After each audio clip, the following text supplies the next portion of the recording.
Hello and welcome to session 32 of the Crossmeet campaign.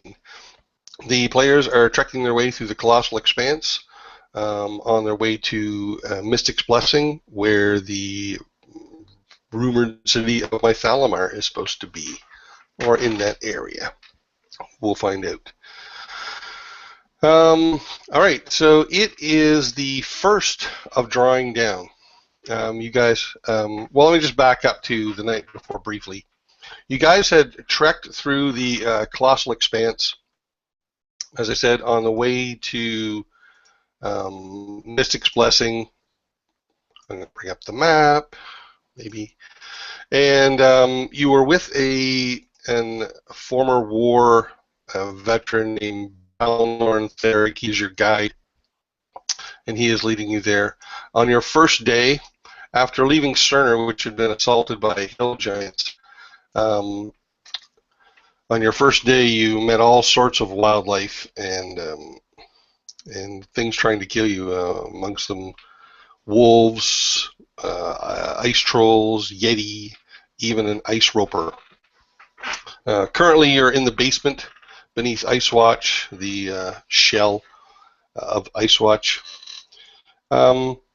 You can see from here that in times past, in years gone by, it was used as storage and a place to stay warm, stay out of the cold. You found things like stubs in torch holders, even some old still usable firewood. And so we're going to start with you guys having had a long rest underneath Ice Watch in this basement, and since you were sheltered from the cold, you get back the normal benefits of a long rest. If you were exposed, you'd only get half. All right, and so that's where we're going to begin. It is the first day of the drawing down, last month of the year, and you guys are waking up in this basement. Probably the fire you had going is burnt down pretty low to embers. You can begin in any order you want, just as your characters wake up. So who might wake up first? Well, Grimm doesn't like the cold, so he probably woke up first to restock there. So he'll grab some more of the wood lying around, make sure that the fire is reset, and use a bit of cantrip wonder to reignite it and get it going. Putting a kettle putting this iron kettle into the coals near the fire to heat the water up. Sure. Feel free to wake up in any order as you want to jump in. But Balmera has been using her magic, a trick she learned from Grimm, to keep warm. So she will either heat up her fur boots, her hat, or her shirt, and she will wake up like an hour after the duration has faded and cast a spell again and try to sleep, wake up, try to repeat over the night. So she's going from being comfortable to freezing to comfortable to freezing. So she's not in a good mood when she wakes up, and she doesn't feel particularly rested. Since I was frozen, so I only regained half, right? Since you were what? I got affected by the cold. Oh yeah, okay, yes. Yeah, you gained half your normal, all your hit points and half your hit dice. So there's a little bit of natural light coming in, and not much. It's just a few cracks here and there in the ceiling, that little gaps really between the wood and the stone that lets in trickles of light. Other than that, it's really dark down here, just the light from your campfire. Jawdat or Tolraun? Yeah, Tolraun can wake up next. He has a fairly decent sleep, obviously not the best.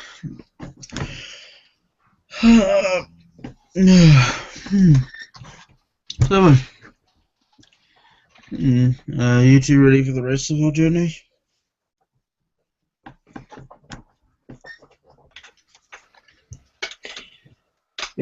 Yeah, it should be a piece of cake from here on.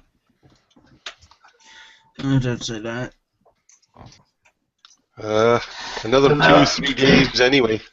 Balmera Directly. just mumbles some dwarven curse word. Can you Your remind me goats again are down there with you. why are we out here? Are we still looking for a book?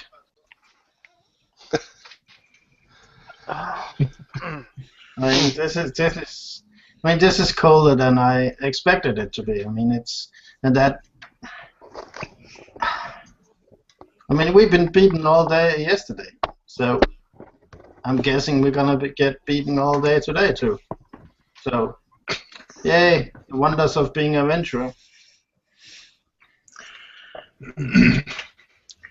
Well, yeah, but we know what to look for now. We're wiser. I mean, come on, if we were wiser, we would just go down south and say hello to Jawdat's dad and say, do you have a room in your caravan for us? I'm not saying that's a bad idea. We are sort of committed to doing this, and I'd like to see it through. Afterwards, maybe we consider retirement. We may get it. No, just Balor- a strange of scenery would be nice. Balorn gives a sideways glance to Jawdat. I suspect the desert has some challenges of its own. I'm laying over there, like, buried under a couple of blankets, maybe cuddle up a little closer than most other people to the goats, because F the cold. It's challenging, different, challenging. I have never been attacked by ice trolls in the desert, so that is different. But I mean, I suppose every environment is different.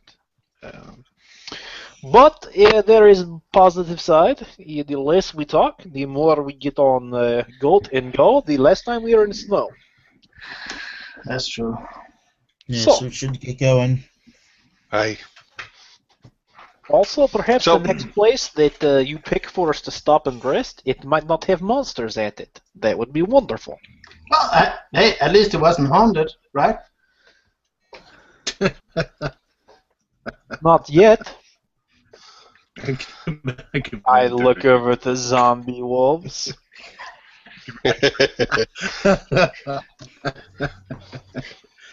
Well, we- since we- Balmera slept in all her clothes, she's more or less ready to go after they finish their breakfast. Yeah. Yeah, There are no inns to crusted stay at out vegetation either. to remove some excess. Come here.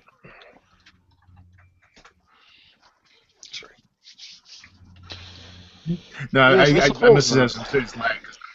I start talking, and then it's like 5 minutes later, you guys react to it. So it's kind of frustrating. And What was that about serious lag? yeah, Mhm. So Balorn goes over and checks on Miriam, his goat, cinches up his gear, and leads her up toward the trap door. Ready? And he gives you a weak smile. He pushes the trap door open, and immediately there's this blast of cold air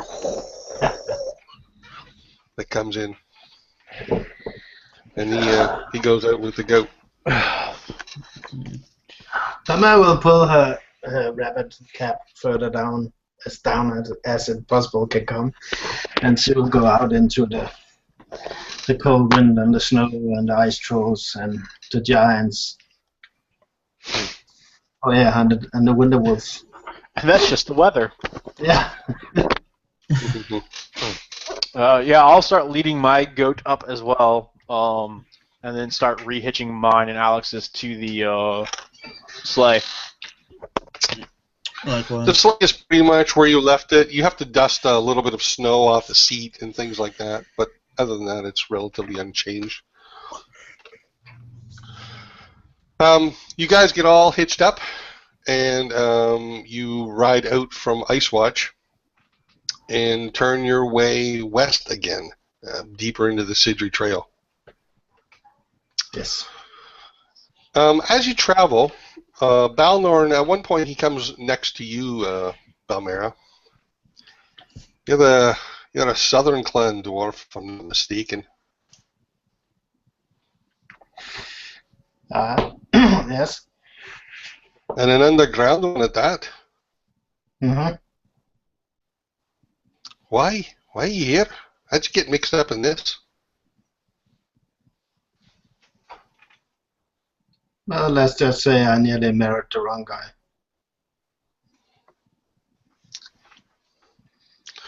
He nods, So and he good.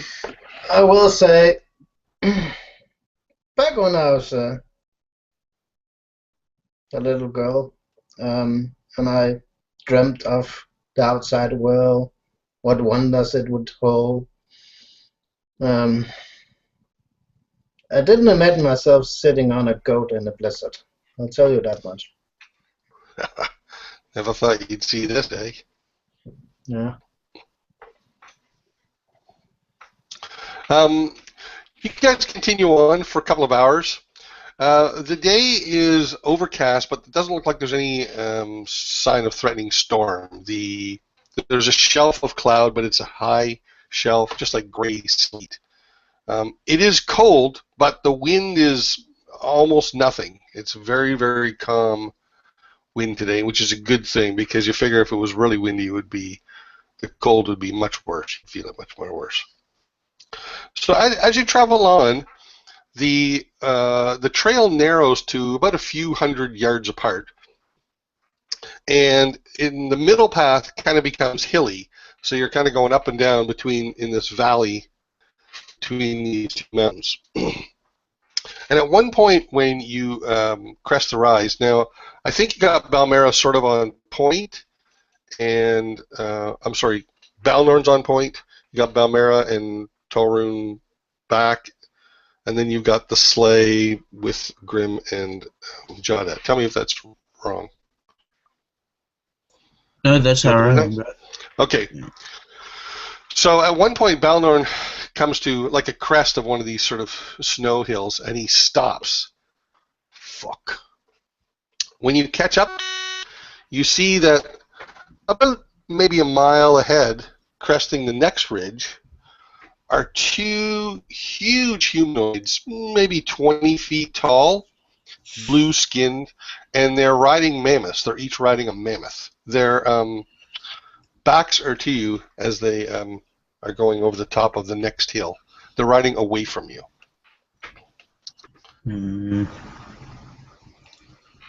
I don't want to fight those. Why? Why? Because they're big Wait, and could probably pulverize us. are you asking why we not to fight them, or why are they here? No, why do you not want to fight them? I know why they're here. They don't live that far from here. So Giants they're are bastards, and those frost giants are the worst of the lot. They deserve to die, every one of them. quick lore question: is it pretty much that everyone up here hates giants? Well, they have a recent history with them, but this guy's hatred is definitely stronger. You know, maybe having fought them. Okay. You know, I have heard the same said about orcs down at my home. Frost giants are bastards. They'll torment you. They would take enemies and display their skeletons proudly, as if it was some sort of trophy. You know, you've just come up with reasons why we shouldn't fight them, not why we should fight them. No, man, that's 3 really good reasons to not do this. I'd like everyone to make a perception check for me, please. I'd like to make it also.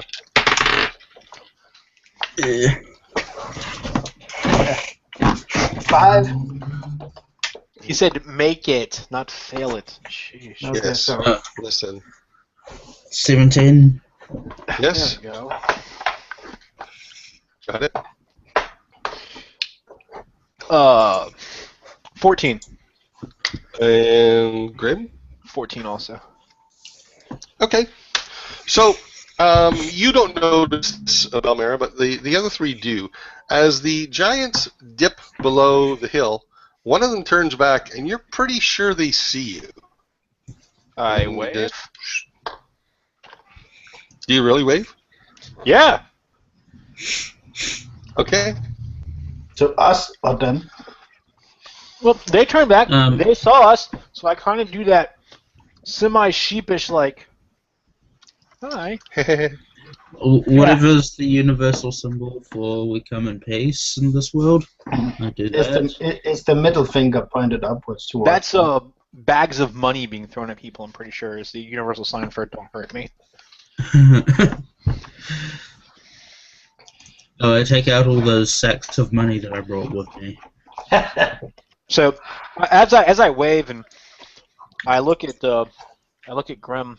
Yeah, if they saw us, perhaps we should be ready. I do not know what ready for a giant is, but we should pretend. Balnarn has his axe out. Yeah. That's ready. I'll say to Belnern, listen, are they territorial? How are they going to react to us passing through this area? They may try and come and kill us now. They may go get more. They may do nothing. They deserve to die no matter what they do. The idea of them getting more is problematic. Is the one who saw us, is he grabbing a weapon now? Or is he just... They're on the other side of a hill. Looked at you just as they went down the other side, kind of thing. Okay. So they're out of sight. You no longer see them. That's correct. Yeah. So we don't see them like grabbing a weapon and charging at us. So. Right. Balmera will take her mittens off and will rub I would imagine that. until they start to feel somewhat alive, and she will quietly cast a mage armor spell on herself. Sure. Yeah, I'll do the same thing. So I guess No problem. I guess we are engaging in hostile diplomacy then. I mean, No, I understand. Yeah. Go ahead. I say, look, let's. I say, I know you want to kill giants, and that's one thing. But we're on a timetable here. We don't have time to get involved in these protracted fights every mile or so. So let's find a way to go around and only fight them if we absolutely have to. What the rest of you say? I'm pretty sure our goats can outrun those mammoths. I look at the goats. I look at the sleigh. I remember how big mammoths are. Yeah. Maybe they weren't quite so big as I thought. I second what Grimm said. That's only fight when we need to. Yes, we hired you to guide us through this area, not fight giants. There you go. There's your consensus. Now let's move. But if they come back in numbers, they'll be on your head. Well, if they come back in numbers, our heads will be on walls, so it will not matter. All right. So he turns and he starts bearing him ahead. Okay, so the giants, they're just moving along. They don't come near us. You don't see them anymore. So, like, you guys were at the crest of a hill, and they were at the crest of a hill, and they went over the hill. Okay, that's good enough for Balmera. Yeah. So it's been like 5 minutes or so. You guys have been arguing, and they're about a mile ahead of us. At least, yeah. Well, at least. First of all, arguing is a bit harsh. We were discussing. Second, Okay. I suggest we take a path. Kind of. We can't. We might lose like a half an hour, but take an arc. Like we off can't. off the path we're on. What? We can't because we're in a valley. Well, yeah, but I mean, it's not It's like only a few hundred yards wide. It's not like one lane. I'm saying. No, I'm just saying. That's true. Yeah, I mean it's only 300. Yeah. It's actually called One Lane Valley. There you go. So maybe you want to go more to the side than up the middle, kind of thing. So at least if an I'm- army of ice I mean- giants appear, we won't be right next to them. Yeah, but So- that's. I mean, if we got like 100 yards to the left, we got 100 yards to the right. Maybe the best place to stay is in the middle. I'm just saying, if there might come something from the other side. But if you want to go over there, we go over there. I don't care. I'm just saying we get off the path that we're on. If we see him coming ahead of time, I can do some things that can hide us for a bit, so we can try and lose him. I mean, there's no there are things we can do without fighting him. Okay. Maybe I'm visualizing this poorly, but I'm imagining that we are in a valley that is, 300, 400 yards across, 1,000, 1,200 feet, whatever the case is. Yep. And at any given point of a crest, we obviously have at least a mile worth of view distance. There's not a ton of trees or anything out here, so the whole giving them a wide berth, I'm all for, but we're not going to get to that point where we're going to be able to slide past them, I don't think, unless they just want us to. Well, fortunately, they were traveling away from you, the same direction you're going, but you're headed. But Right, at least right. they weren't headed towards you. All they have to do is stop, and we will come up on them. So, Well, right. Well, I guess that's what I'm saying. If they were traveling in this line here, then I say then just go like a couple degrees this way, so that if we catch up to them, we'll be away from them. Yeah. Sure. Yeah. That kind of So we're just making sure they won't literally appear right next to us.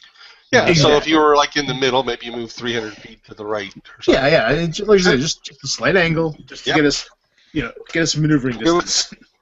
I'm good with that. So you continue on for a few hours, no sight of the frost giants. In places, the ground kind of levels, and in places, it's more like this. But it's for a while, at least for several hours, it's pretty much varying in the gap between the mountainsides. Right about lunchtime, you're thinking about maybe looking for a place to stop for lunch. And you all hear, don't need to roll, you all hear a loud kind of rumbling sound. like stampeding off to the mammoths. right. Nope. When you look, you see a massive shelf of snow break from the side of a mountain, and it's an avalanche. And it is now rushing down the hillside towards you. You've got about 30 seconds before it reaches you. What would you like to do? Outrunning it is going to be impossible, but you might be able to do something in that 30 seconds.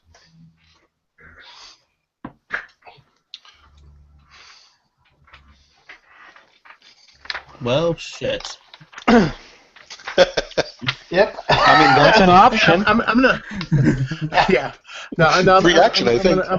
I'm gonna grab Jawdat's shoulder, and I'm gonna cast a quick spell on him.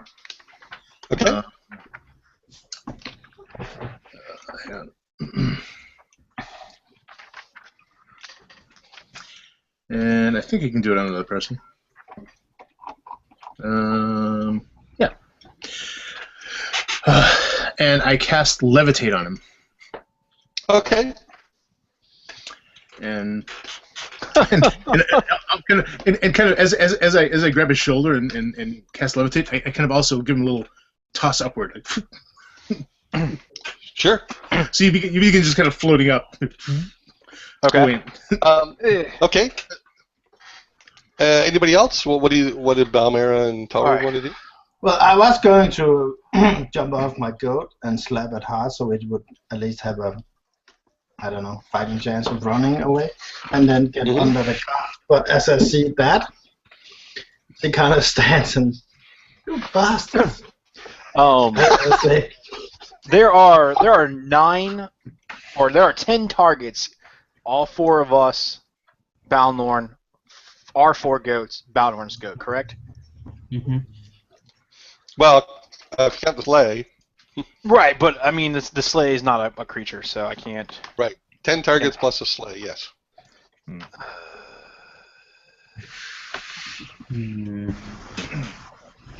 Right. Okay. So, I was hoping this was going to come in useful in a different manner, but now seems very appropriate. So, as I float up and I give a very confused look to Grimm as to why I just got turned into a Macy's Day Parade float. It's Macy's Day Parade. What's a float? I reach in and I pull out a little glass vial that kind of looks like a test tube, and whoever stayed up late last night probably saw me making as I scraped up remnants of snow from next to the door and then melted it over the embers of our fire. And I shatter the glass in my hand between my two large rings, and as I reopen my hand, that water is going to sprinkle out towards everybody, and everybody has water walk for the next hour. Nice. Which, Nice. if you are, according to, I got it as I figured we were going to encounter deep snow. I just didn't figure avalanche. But the water walk, first, I'll read it real fast for everybody. Spell grants the ability to move across any liquid surface, such as water, acid, mud, snow, quicksand, as if it were harmless and solid ground. Up to 10 creatures you can see within range. My range is 30 feet. If your target creature is submerged in a liquid, the spell carries that target to the surface of the liquid at 60 feet per round. So, if anybody gets sucked under, they are going to pop up within one round. Yeah, okay. Can't do much for the bludgeoning of the rocks, but Does that affect our goats too, or? it does. But I targeted all the goats and the 5 people. So after you cast it, I'm like, you did something magical. What did you do? This wall of snow is approaching you. Yep. I run- next to. I run over and stand behind Belmera and hoping that his bolt can somewhat shield me a little. Balnor? So Balnor, not knowing this, he's kind of laid his goat down and sort of tucked in behind it, sort of half kind of burying himself. It doesn't mean the advantage is going to be negated, but what are you doing, Balmera? I mean, Tolraun. I'm asking you. No, Because you said you're going to try and get in behind Balnor, and that's what he's doing.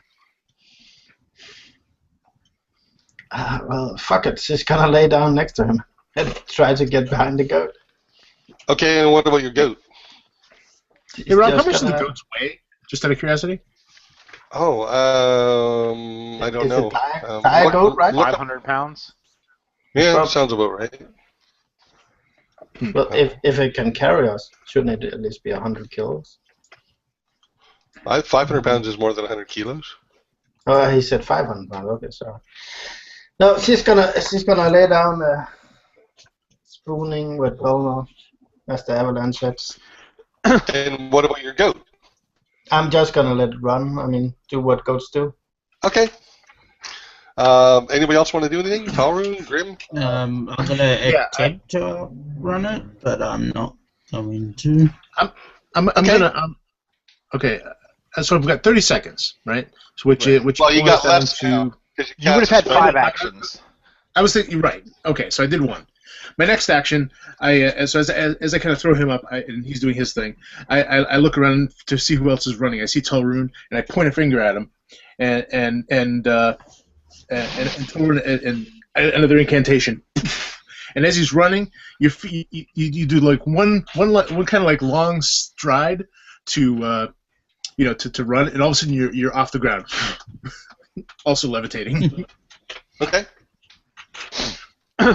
My other action, Rob, is going to be use control water, Okay. and I'm going to part water. Again, it won't stop the rocks, but I can make 100-foot wide swath inside the avalanche as it comes down, and literally just stand there or hover there now, or floating up Yeah, gently I haven't stopped myself, so eventually. Okay. All right. So this wall of snow just comes rushing at the party. It's deafening. Yep. Kind of like a wedge around where Jawdat is floating, and Grimm is. The sleigh below them and their goats below them. The snow just kind of, just as if it hits a wedge and just goes right and left around them. So I am going to say though that Tolraun, you're not within the safety zone, and so as you're running and you go levitate, you're just going to get hit by like these snow particles. But you're far enough off the ground, there's no risk of you being buried. Okay. So I'm just going to say, where did my dice go? I just lost my dice. You get hit by a baby mammoth. I'm just going to say you're going to take, I was just giving you D4 damage. You take 2 points of damage. I lost my dice just somehow. And Okay. No save or anything? You're taking 2 points of damage. You're whining about it. Balnorn and the goat, and Balmera and your goat. So you guys have to make me some saving throws here, and you're gonna make a dex save. So, just out of curiosity, the only group I was able to protect were me, Grimm, and our goats. Correct? And the sleigh, it's undamaged. Oh, that's better than nothing. Well, you've actually done a lot, as you'll see in a second here. There's can't be any major effect because of what you did. So, okay. Go ahead. No, I was just gonna say. I see him do this and kind of split the avalanche. It's all like rushing past you, like. Well, right. I had another spell I was going to do on myself before it actually hit us. But if this is protecting us, then I won't bother. Yeah, you're like in a protected area. It's literally like he's parting the waters, going around you. So I need a dexterity roll for Balnorn and for his goat, and you, Balmera, and your goat. Oh, look at that. I just rolled 2 20s. Be glad I wasted them there, I guess. Okay, I have a 26, and the goat has a natural 1, so that's Okay. That's a 5. Okay, excellent. So you managed to not get knocked down or anything by this snow. When it finally comes to a halt, which takes it lasts like a full couple of minutes. When it finally comes to a halt, you're covered in about maybe a foot of snow. Balnorn and his goat are the same. You got to take a little damage though. You're going to take 5 points of damage just from being buffeted by these things, and I'm doing the same to. That also goes for your goat, and then do the same for Balnorn and his goat. However, you're not buried in the snow, other than a foot.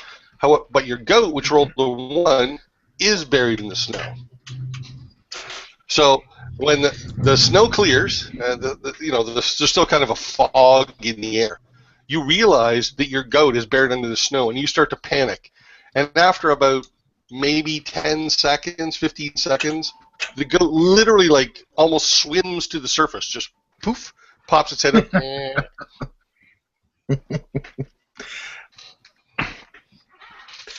I look up at Jawdat and I give him a big thumbs up. I look down at him, panicked as I continue to rise because I haven't figured out how to stop myself yet. I yell up to him and say, "Think yourself down. Think down." I throw something out of my pocket at him. The person with the spell does have control. The person with the spell does have control. They can go up and down on their of their own volition. All right, so It's like after a few moments, I'll start gliding down. Actually, while I'm up here, You do I'm gonna see go ahead Tolraun starting Yeah, to it's drift fine. off, though. Drift away. Tolraun is starting to drift away. Yeah, as I'm up here, though, Rob, I'm gonna take a quick look around with the I was gonna advantage it suggest that, gives yeah. me. Big time. All right. So I'll tell you what. I'm going to say that you get a good look, but only for a couple of seconds, and then like the cloud just kind of from all this snow. But what you can see is way off, maybe 3 miles away. You can just see these two giant figures. They've gained, like they're further away from you now than they were before, and they're still moving away from you. Damn it. Other than that, like you just see the snow, the rumbling, the snow settling on the mountainside, and then there's sort of a big wall of fog you guys are in. I'm gonna start fanning myself, almost like the Willy Wonka bubble drink swim towards towards Tolraun, and then I think negative thoughts and sink down. okay, well he figures it out faster than I did. So never mind. Fired a and few then times. so that was. We don't have that in desert. So there are no hot sand avalanches? No, no, there. But on bright side, if you like, goats and you can walk on top of snow now, or for a little while. Well, that'll speed up our progress. Right. I'm actually for the next hour. Once we get everything, however much time is left from an hour-long spell, Rob, after we get everything settled, and the sleigh pulled up on top of this new mound of snow. After we do that, I want to encourage everyone that perhaps we ride a little faster because the goats are moving across solid ground for them now, right? Yeah. We can progress a little bit for the next hour. Yeah, we can make some big time. Yeah, maybe gain an extra 45 minutes worth of travel that way. Sure. Yeah. Sure. I'll say your movement speed is doubled while the spell's in effect. The goats, it takes them about a minute or two to get used to it, but then they kind of adjust. You'll be able to feel when the spell's about to wear off, right? Because I don't think the goats would appreciate just plunging back into the snow. That's a really interesting question. I'm gonna say yes for now, but that's an interesting topic for conversation at some point. Is do you know when a spell that's about to wear off?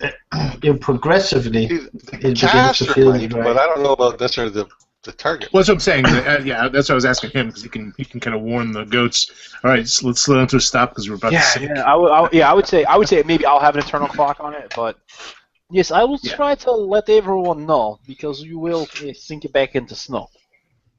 Yeah, that would be better if we knew. Stupid snow. Do you, Balmor, do you think this was a natural catastrophe, or is it giants at work here? Both are possible. Thank you. I don't know. They look pretty big. I don't think they'd feel the need to be so coy with us. They just show up with giant clubs the size of trees and start beating us to death with them. They do tend to take pleasure in harming others. So you keep saying. Well, let's get some moving then. Okay, so I'm going to say that it's been at least half a day. You guys are going to have to make a stop for lunch, and I want everyone to make a con save, please. Because you're wearing proper clothing, the save is made with advantage. I'll make you with advantage. DC is 12. Oh, okay. Yeah, I got a natural 14, so that's a win. Oh, you said 12? So yeah, I'm okay. Yeah. Okay. So you guys can stop for a short rest, and then you carry on again, and you ride for about 4 hours. The ground starts to level out. The sun starts to get a little low in the sky, and now you all hear the howling of a wolf, but this is different than before. This is a single wolf, and it's clearly cries of pain, torment.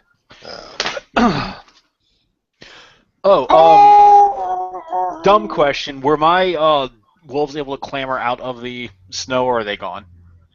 Just let me know. That's fine. That's fine. They only had 1 hit point left each, but that's cool. Well, no, they're completely restored on the next day. If you recast a spell, I think it's good for 24 I have to. hours. I don't have to. Right. I don't have to recast the spell till evening time. But I was just curious. If they're around, that's perfect. I'll worry about recasting it this evening. Yeah, and I think if you cast it at the third level, you get 1. But if you cast it at 4th level, I think you get 3. Maybe, but I thought it said 1 more. Anyway, I only have 2, and unfortunately, I'm only going to be able to keep 1, or cast it twice. So I haven't decided yet. Anyway, Right. howling wolf in pain. Yeah. Yeah. So you hear it's off to the right somewhere. And this is while we're towards- broken for lunch, or after. No, this is several hours after. Okay. It's late afternoon. Okay.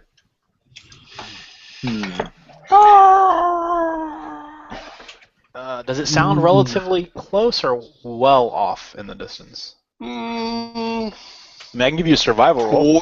quarter of a mile or less. Oh, okay. That's not too bad. So.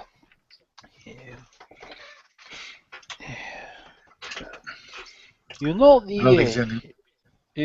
all the animals we have encountered, except for the ones trying to kill us, have always been very helpful to us. This might be a test to see if we can, in turn, be helpful to an animal. Yeah, it could also be a trap. It could. And regardless of whether it's an intentional trap or not, that thing's going to attract others, not just us. And, yes, but I'm not sure that's a little gathering we want to attend. it does sound like it is in a lot of pain. What if it's more of those ice wolves?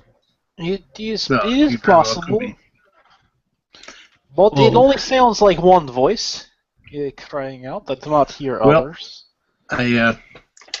The short rest gave me a second wind. I can always send you up in the air again if you want to take a look from above. Get a better vantage point. Yes, I would appreciate that. All right. Now remember, you can think yourself up and down. You just gotta concentrate.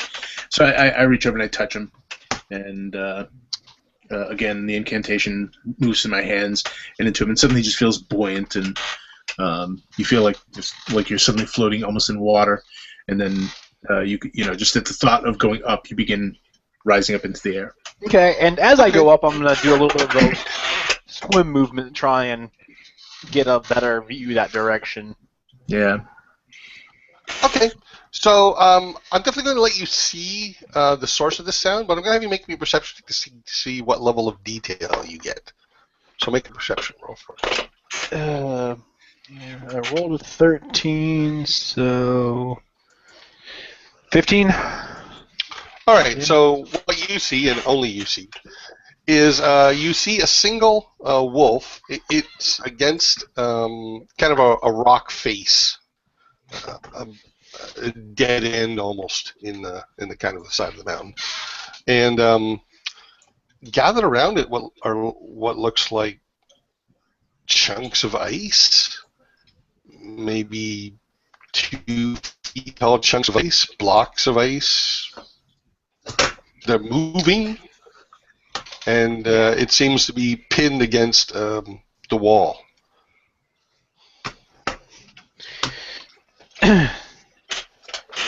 Yeah. Alright, so I'll pink myself down a little bit. Sure. I think it lasts 10 minutes. By the way, yeah, last 10. I was going to say the last 10 minutes. So. It is it's a wolf, but it is being attacked or harassed by some sort of living ice creatures.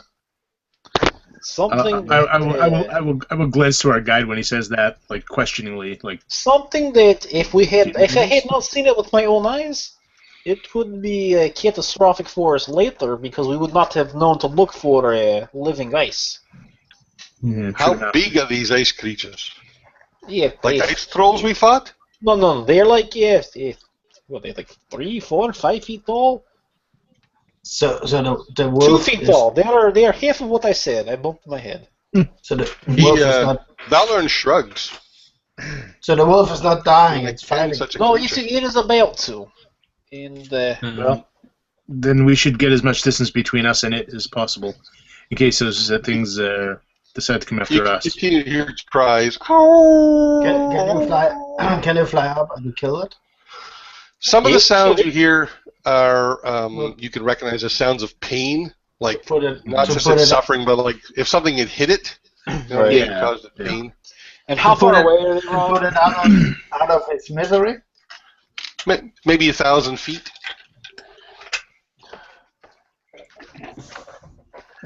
Look, this is part of the circle of life here. We can't just interfere.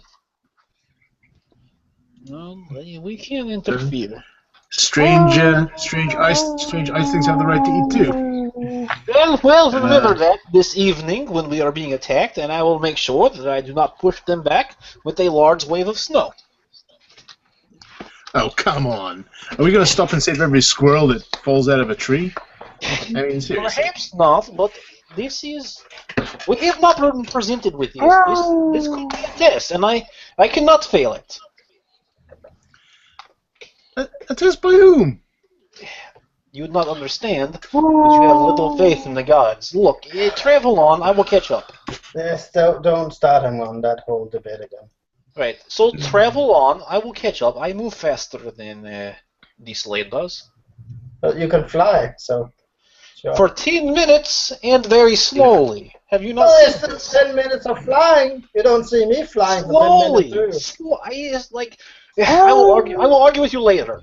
I noticed that everyone else was flying, but I wasn't flying. Did you notice that you didn't drown in the snow? I'm just saying.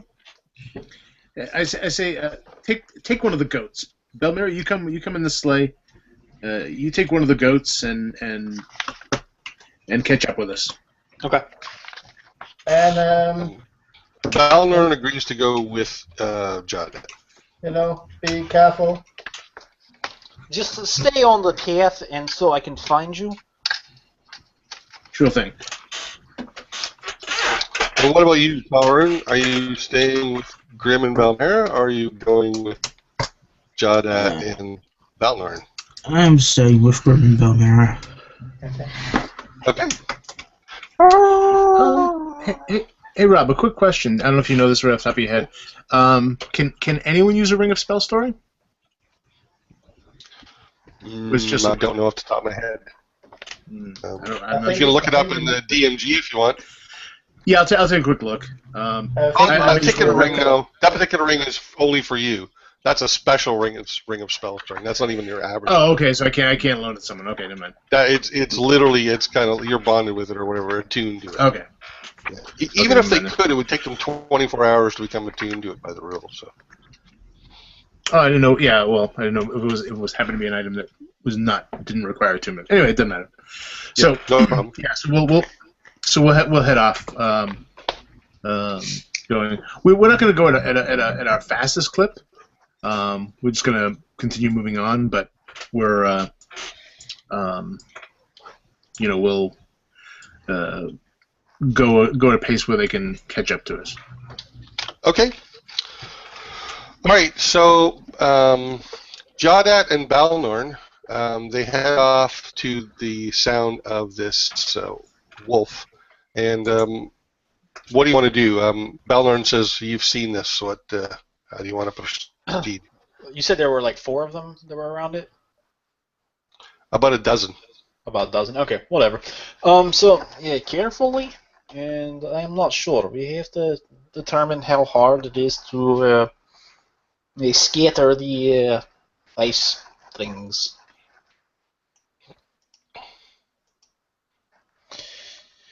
So, right, He takes out his axe. well, if it comes to that, yes. Right now, we just need to get within 100 feet or so of them. Okay. And you can do so. They're all focused on this wolf. You can see now that the wolf has actually been pinned against the wall by like a shard of ice, sharp shard of ice, like piercing it. Mm-hmm. And they're throwing small shards of ice at it. These creatures are vaguely humanoid shaped, about 2 feet tall, and they look like they're made of ice.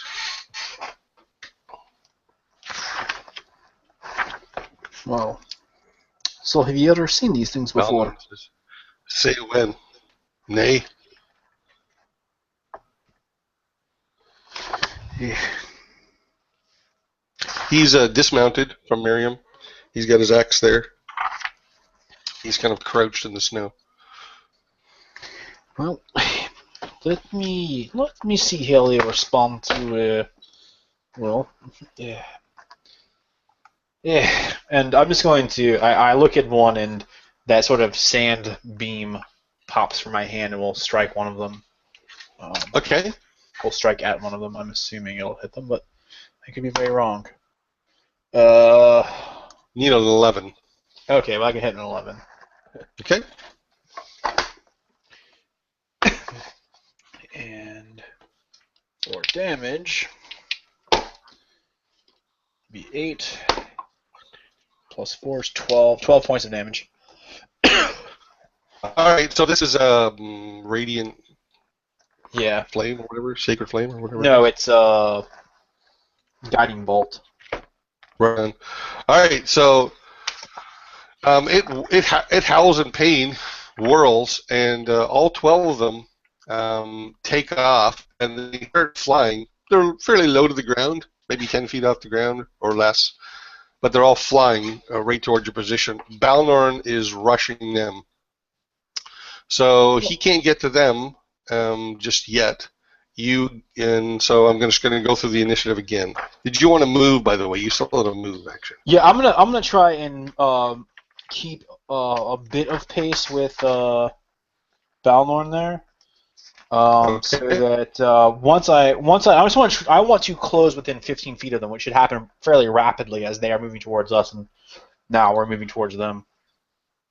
Okay, so I'm going to say that for the first round, you've done your thing. Everybody else moves, and then we're back to the start of the round again, and it's your turn. Okay. Well, I want to move towards them until I will spend my time moving until I'm within 15 feet of them. Yep.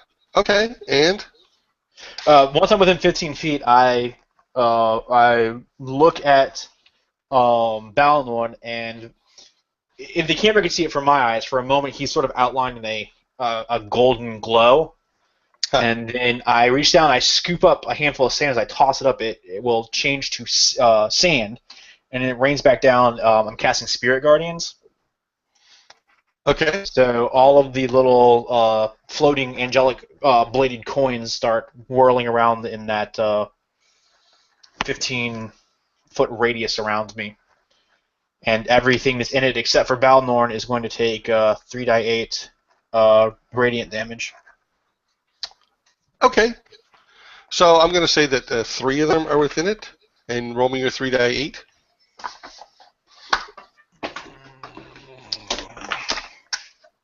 Come here, little box of dice. I'm also going to do this.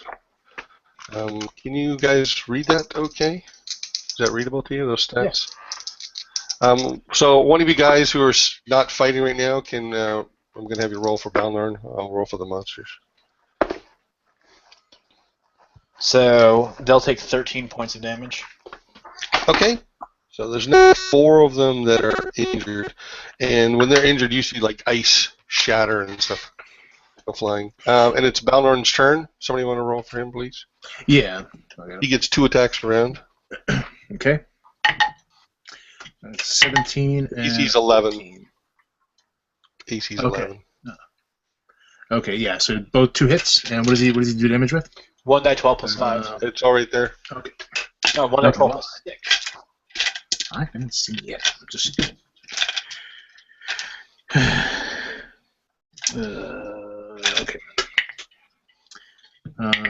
D12 plus 5. 15, 20, 27. Okay. So he hacks one of them to complete pieces. Just totally destroys it. He has an action surge as well Okay. that you can use at some point. Right? That's right. Give us an extra action. Yeah. And he has a second. You can see it all right there. Yeah. Yeah. He'll off then until it's necessary. But okay. All right. So the Mephits are going to close. The 3 you hurt badly, before they die, they're each going to breathe on you, Jawdat. Okay. So you have to make 3 dex saves at DC 10. Alright, made the first one, rolled a 15 on a die. Made the second one, rolled a 12 on the die. Made the third one, rolled 15 on a die. Okay, so you're going to take half damage on all 3, which is a total of 6. 2, 2, and 2 points of cold damage from the 3 breaths. And then the 2 Mephits are going to claw. Actually, 3 Mephits are going to claw at Balrune. I got 3 misses. They all missed. And so at the start of the next round, automatically the 3 that were fighting you, well, they'll die on their turn. So I don't want to jump ahead. Right. But Well, I'm there's going 3 to... within the cloud right now, and there's more that are kind of flying around. Some attacking Balnor. Okay, well, I'm going to push up to try and include more of them because the spell moves with me. It's 15-foot radius based off of me. Oh, okay. So, You're just gonna like wade into them, kind of thing. pretty much. All right. Okay. Cool. So Balnorn's turn again. Okay. How many of these things are there? Well, there were 12. There's now 11, and there's soon going to be far less. Okay. It's their Well, turn. yeah, I mean, you kind of see the ones that are damaged, so he's going to go after the ones at the periphery of Jawdat's fine. effect that aren't damaged. Yeah. So, and he gets plus 10 to hit? Okay. Yeah. All right. 2 hits.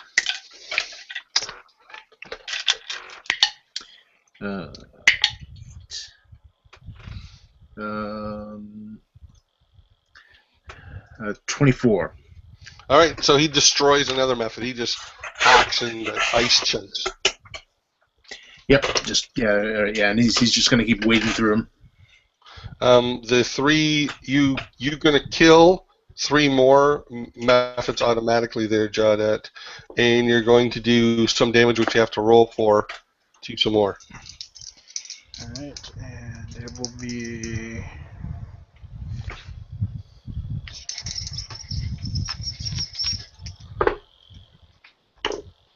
Uh, 12 points of damage. Okay. So for simplicity's sake, I'm going to have there's 6 methods left for what it's worth. I'm going to have all 6 of them breathe. 3 and 3. So 3 dex saves by you, Jawdat. 3 dex saves by Balnorn. The DC is 10. 28. I'm assuming he's got a dex. Yeah. So who just made that one with a 10, and yeah, okay, he made all his. So if you make all 10, 3, right? you're going to take 6 points of damage. Yeah. I missed That's one. for half. So you're going to take 2, 2, and 5. So you can take 9 points of cold okay. damage. That's fine. Okay. Just let me know when it's his turn again. It's the top of the round again. Yeah, so I'm just Now going to you move... can also take an action other than just moving. I could, and in fact, I guess at this point I'll pull my club off my hip and let it start whacking at things, but Sure. I'm already fearful for casting too many spells. So Gotcha. the club will strike at one of them, and 6 plus 4 is 10, plus 2, 12. So it'll hit it. All right, smash. It'll do 6. It'll actually do 10 points of damage. Good gracious. Okay. You wound one of them. They're going to take damage from your cloud when their turn starts. And Right. It is Balnorn's turn. Okay. Again, he's sort of waiting for it. Ching, ching. Flying, His axe, when he uses his axe, it makes a humming sound. Yep. And it's not the humming of... It sounds kind of musical, and it's not the humming of the axe through the air. It's just a... yeah. coming from the axe itself. It enjoys its work, clearly. Yeah. All right. 2 hits. One was Actually, one was a crit, but I don't know if I I'm don't know just if it going to say matters if you they just destroy it. You decapitate it with the crit. Yeah. He does so much So, damage. yeah, so he slices through one and then turns around. He doesn't even look back, and he just swings his axe this way and decapitates one that was coming in from behind. Sends Okay. it tumbling through the air. So at the start of their turn, 3 more die from the blades, and the 2 remaining, they just fly off. They just fly up and away. There's 10 dead. You can still hear, you can see this wolf pinned to the wall with an ice spear through it. Yeah. Yeah. Now comes the fun part.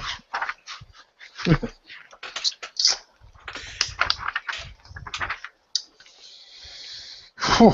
Yeah.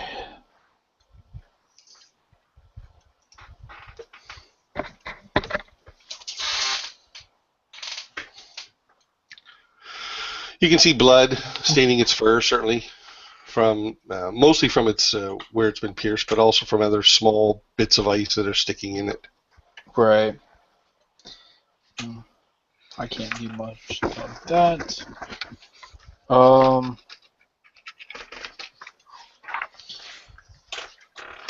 Alright, so I'm going to. It's pinned. I'm going to walk up towards its hindquarters, so it can't. It would have a more difficult time reaching back to try and bite me, because, I mean, let's face it is a wounded animal. It makes a feeble attempt at best, anyways. It's too weak to be terribly threatening. So I put my left hand on its hindquarters, Okay. and reach over to the ice spear with my right, and I'm going to simultaneously, or as near simultaneously as possible, pull the ice spear out and go ahead and cure this thing for 8 points, 8 hit points. So Okay. yank, So and when you go to pull the spear out, it sticks, and then Balnorn reaches over and he puts a hand on it too and helps you, and whoosh, you pop it free. The wolf drops to the ground with it, and then you cast your spell. And it looks up at you. It kind of backs away, looking at you, with its hindquarters up and its nose down. But it's not growling. It's looking at you, maybe confused. right. Well, I likewise Unsure. I take the ice spear and chuck it off into the distance, and then I likewise back up from it. I'm not turning my back on a wounded animal. I know how that can go. So it watches you for a little bit, and then it kind of turns and just sort of slowly keeping an eye on you, lopes away. Right. I look at Balnorn. It is very possible that it was an entire waste of energy and time, but I appreciate your help. He pats you on the shoulder and he offers you a sip from a flask. All right. I'll take a sip and. Oof. Yes, burning dwarven rum. Yes. This is good stuff, not like the stuff at the 3. But I suppose we must catch up with everybody else now. Aye.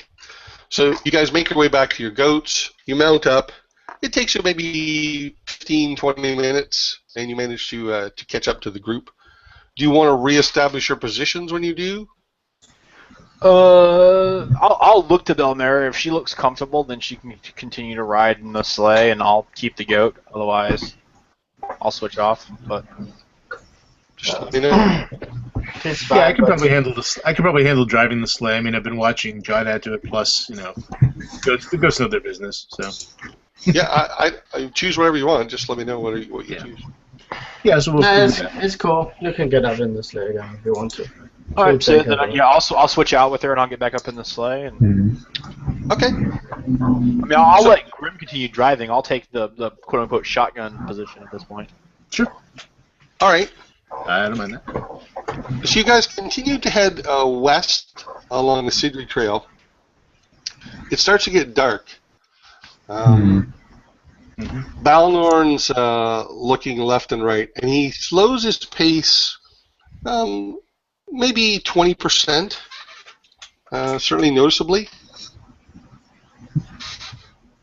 Yeah. Hmm. Looking for What a do you place see? to camp?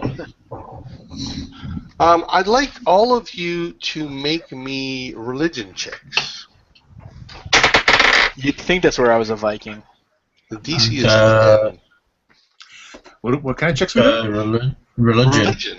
Yeah. That's weird. Yeah, DC is I do not 10. know about religion. It's not my forte, but let's see.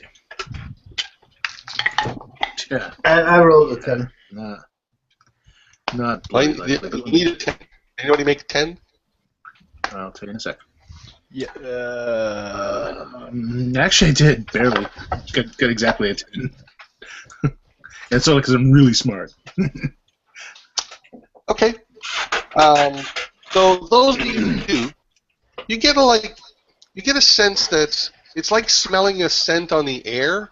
Like maybe if your neighbor was burning wood, you might be able to tell. But it's not a smell. But it's that kind of a sense, right? In that nearby something. It's a sense of evil, a sense of death. Oh, interesting. Are the goats reacting at all? Not yet. Okay. Huh. So it's either very subtle or something that they don't care about. Okay.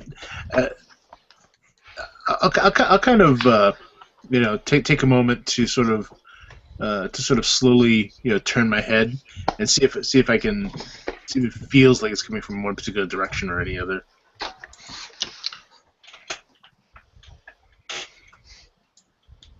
Oh, I think Rob froze. He's so cold. And he's gone. I'll be right back. Sorry, if you had to pick a direction, you'd say ahead, somewhere ahead. Okay. All right. Well. When you say smell evil, is it like rotting undeads? Or? No, it's not a smell, but it's just that kind of you know it's there, but Uneasy you feeling, don't know yeah. exactly where, kind of thing. You know what I mean? Like that Yeah. kind of it's the sort of thing I'm Okay, going. so in other words, we get a bad feeling about this. yeah, so like going into But Everlast's it's shop. definitely related to death. So I just want to say that after a couple more minutes of proceeding, the rest of you who pick it up right away do pick it up, and you do start to note the goats acting skittish, slowing down, bleeding more. Bleeding more? I'm sorry, bleeding. Bleeding. Oh, bleeding. Bleeding. Yeah, I heard B-O-D-D-I-N-G. Yeah, I heard bleeding. Yeah. I was like, I'm sorry. Sorry, my drama teacher would slap me for what I did. Your goats have started to spontaneously bleed, apparently. Bleeding. Oh, that's bad. I was like, what? We're going to turn back. Yep. That end of the world be damned. We're out of here. Yeah. So, Your goats are so dead, tell, tired from all. tell us more about your dad's place, Jawdat. That's right. All right. I'm going to move my wolves up to the head of the group then. They are the only ones that seem to be unaffected by this. I wonder why. Imagine that. Yeah. If they get unruly, I say to Grimm, nodding to the goats, let me know. I will take over. Sure. They're slowing down. Like they're definitely not proceeding at the pace they were. I definitely am pulling my holy symbol out, and I'm going to go ahead and cast light on it. More out of Okay. a superstition than necessarily needing the light, although the light won't be bad. Now I'm assuming you did this like before, where one of you has a lantern out and one of you has something hanging. I have my from hooded the side of lantern the sleigh, on right? I have my hooded lantern on the post for the Sleigh. sleigh, and I imagine that I would think that Grimm would have recast light on the harness on one of the goats, so we have a headlight. Right. Yeah, I was going to say if it's getting dark enough, then yeah. It is. But I put light on my holy symbol, like I said, more out of superstition than. actual need for light. Hmm. If in a sort of a whisper, Balmon, what is this place? Well, we're still a ways away from it, but around here they call it the Stain. It was the site of the most bloody part of the giant war. Oh. I kind of relax a little bit. Oh, okay. In that case, we are just traveling into a horrific battle site. Lots of deaths. This is understandable. Well, we can skirt most of it. In fact, we'll have to stop before then. Garrett's Cave is about the only place for shelter around here. We'll have to cross it That's a tomorrow. safe place. It's the safest from the environment place. It's not like it's a common watering hole. I don't make this trip every couple months. All right, let's head there then, and everyone keep your eyes peeled in case there's something else here besides just bad feelings. Okay, so it's very cold, but the wind is almost non-existent. As you proceed on, this feeling of death is more permeating. You sense it stronger. It's unpleasant. And you come up to Balmera leads you to an area that's near one of the sides of the valley, and you can see a series of very shallow caves along one section of the mountain wall. And he goes past those to a cave that's about 30 feet up, about maybe 45 or 50 degree angle. Kind of Miriam sort of does step backs like this, working her way up the slope to this cave, and there's like a bit of a plateau, a bit of a shelf there around the entrance to this cave. It's quite large, this particular cave. It's about 150 feet across, maybe.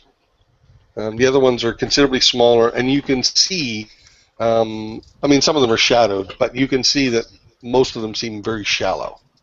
They wouldn't provide a lot of protection from the elements. So Balnorn is up there on Miriam, looking down at you, waiting for you to make your way up. All right. Yeah, we'll head up there. Okay. So when you move into the cave, you can see that it's got a fairly uniform floor, fairly flat. It's stone, covered by a thin sheet of ice.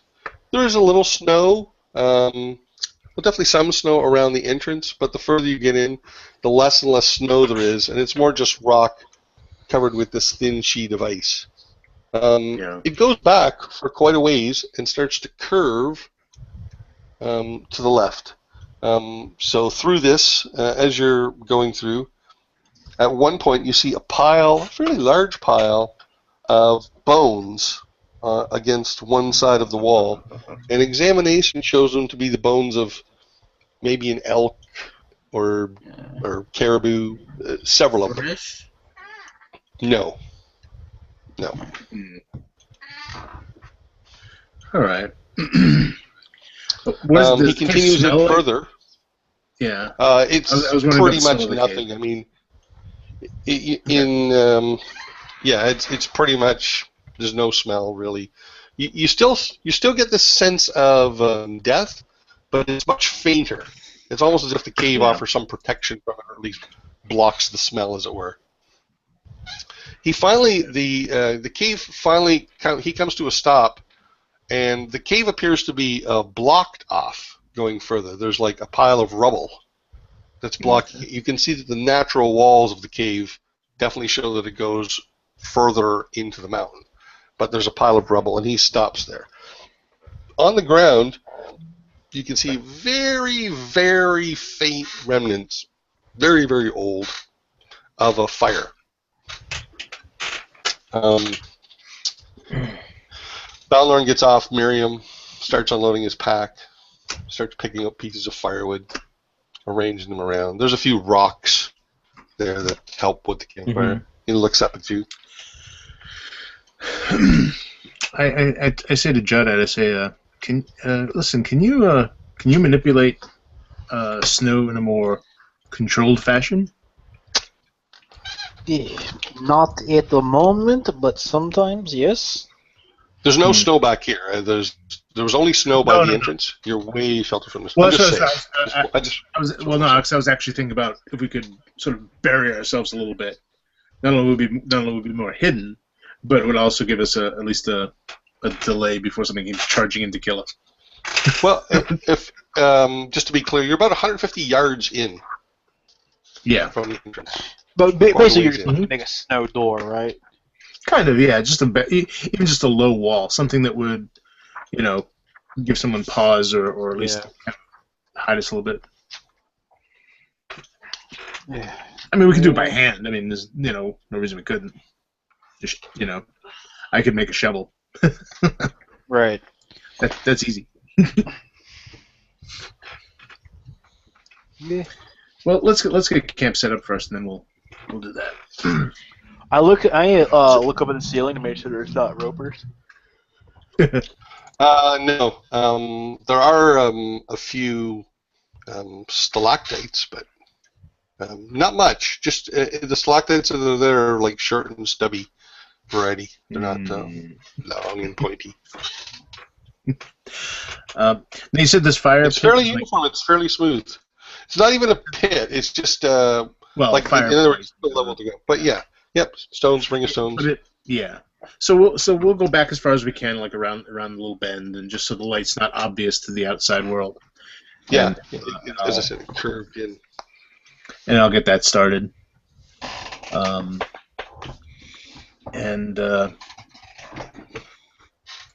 Well, we're here for the night, right? Mm-hmm. All right. So, I rarely get to use this spell on myself, so I'm gonna use it on me for once. And so what I do is once the fire's going and people are starting to unpack and settle in and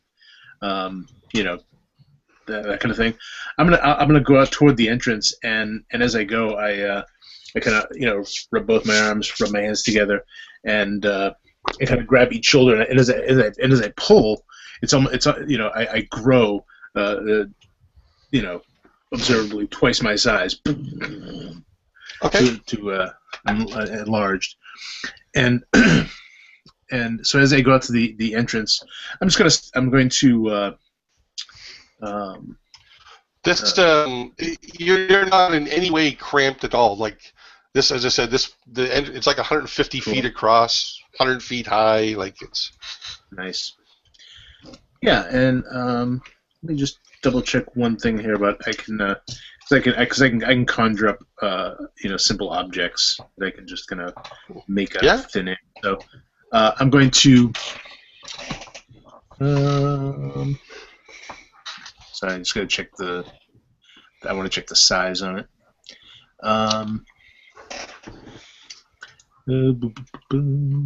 Apologies. All right, so the other three, I want the other. Okay. Oh, you go ahead. Finish. You're ready. That's right. Yeah. So basically, what I make is I kind of make a small. Well, what to me in my current size would be like a hand shovel. So it's like it has a handle on it and just kind of a big, kind of a big broad sort of shovel base. It's about 3 feet wide, and I just start like scooping snow, and I'm just gonna kind of pile up some in front of the maybe about halfway up, and then I'll just sort of. You're gonna build a wall 100 feet high, 150 feet wide. No, not that high. Oh. He said halfway up, 100 feet tall and 150 feet wide. Fair enough. Okay, so in that case, I'll just make something that is something I can basically step over at this height. So just a low wall in. Okay, sure, no problem. And then I'll come back in, shrinking back down as I go, so I don't startle anyone. Okay, back at the flare, I want everyone else to make a perception check, please. And Balmera, I want you to make an extra roll whatever you roll for stone sense, that kind of thing. I'm not sure what they call it in 5e. Cunning, isn't it history? It's a history check. Right. So you're going to get an advantage on that, but you also want a perception check from everybody. Yep, 13. 13. Okay. 14. Okay. I have a 16 on the perception and a 8 on the stone cunning. Even with advantage, eh? Yes. Okay. So, So first of all, you find a coin right in like this cave-in block down. It's rubble, and as the rubble kind of trickles to an end, you see a coin lying amongst the rubble. When you examine the coin, you can see that it's an old coin. It's like about 200 years old. It's a gold piece. It's official kingdom, but it has a picture of the previous king on it. Front the third. You can also notice that this cave-in is not a natural one. It was caused. You only got an 8, so that's pretty much all the detail. what more do you want? Okay. See, Well, see, so, now, I thought a bunch of orcs were going to show up because that's what happens anytime the wizard leaves people in a cave by themselves. Close. I read that in a book once. Close. she will pocket the antique coin. Okay. No. And she will sit down by the fire. Okay.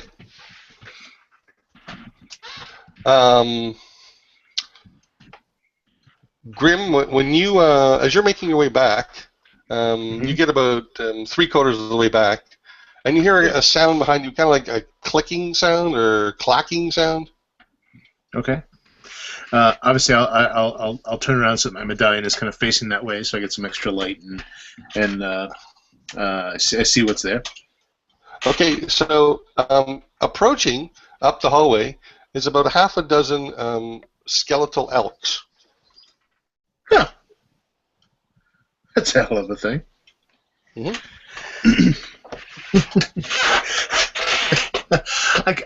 At first, I kind of sighed, like, Jawdat, what the hell are you doing? You guys can certainly hear that. Cooking sausage? Yeah, why? No, your pets. You got your pets out here. I look over at the wolves who are like standing facing a wall because they're dumb and I'm not telling them what to do. No, they're both in here with me. But I do take that to mean that there's something skeletal or zombie out there, so I start going towards him. I'm not Okay. No. just I said, dysfunctional. no, your other pets.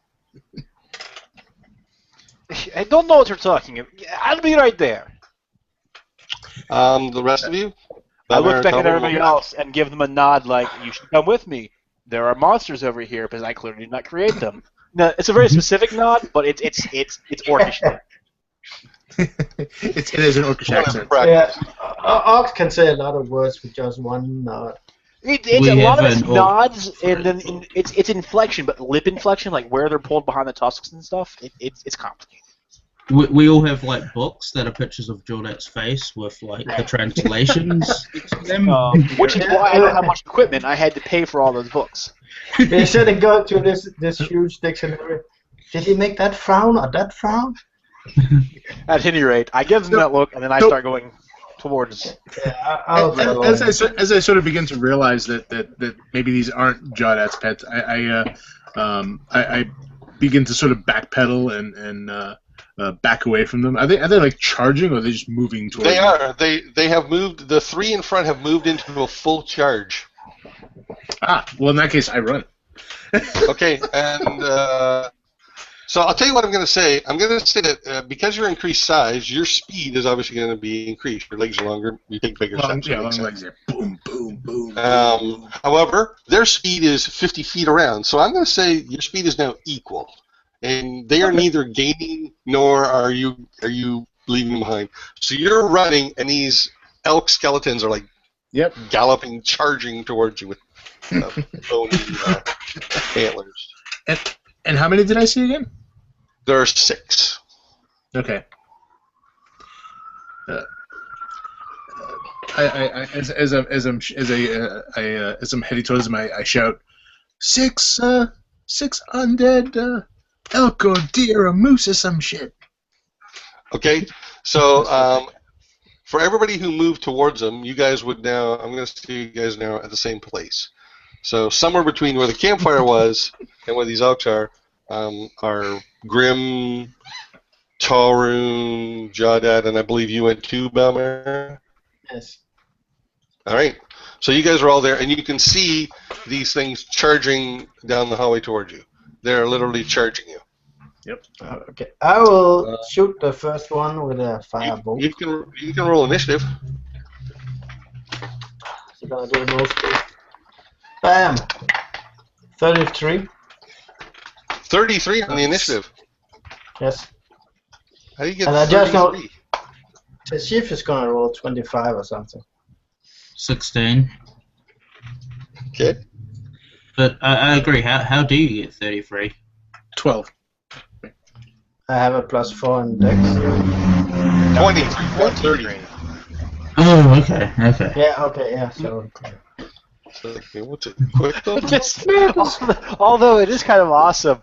19. I have a +4 in Dex. That's the only answer. All right. Well, I'm not going to argue. I was very confident. Dwarven map says. I got a 12, Rob. I don't know if you heard. I got it. Yep. And, 14 for myself. Okay, so I got a 17. So Balmera, you're going to get to go, and then the elks will arrive. Okay. Oh my God! Again. And a 1. Roll a percentile, please. Yeah, she forgets to get the mittens off. Roll a percentile, please. Did you 62? Yeah, so 62. I'm going to say that you take out your axe and you strike a pose, and mittens and axe all come flying out of your hand. She was casting Firebolt. All right, so the elks come rushing at you. If an elk moves at least 20 feet straight towards the target and then hits with the ram attack on the same turn, the target takes an extra 2d6 damage. So I'm going to make a ram attack against each of you.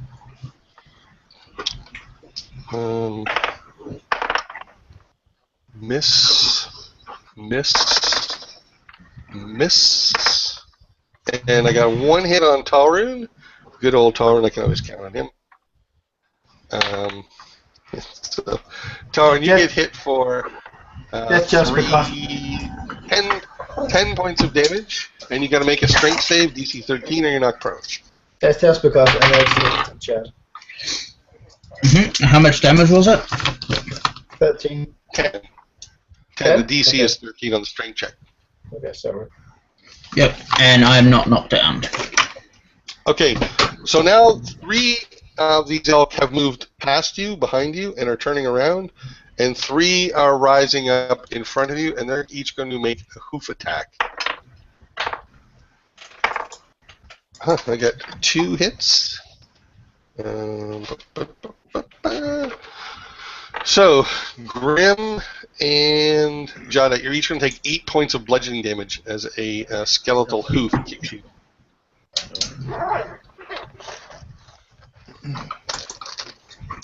And it is now Tolraun's turn. Okay, so... Yep, I'm just going to attack the one in front of me. There's everything I have.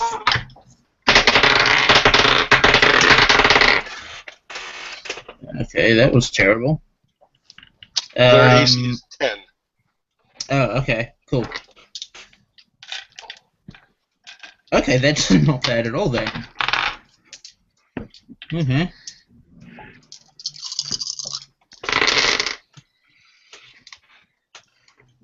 That's 32 points of damage.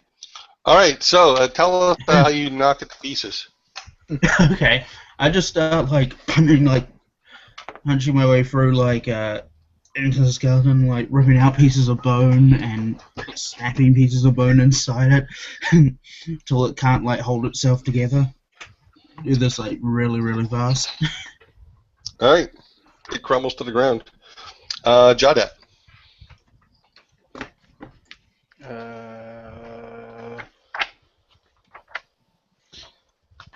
Yeah. There's another skeleton who just kicked you. Yeah, I'm aware. I mean, this we have in desert. Well, not skeletal version, but angry animals.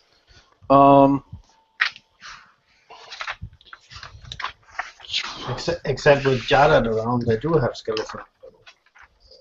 No, that's a very recent thing for me. Thanks.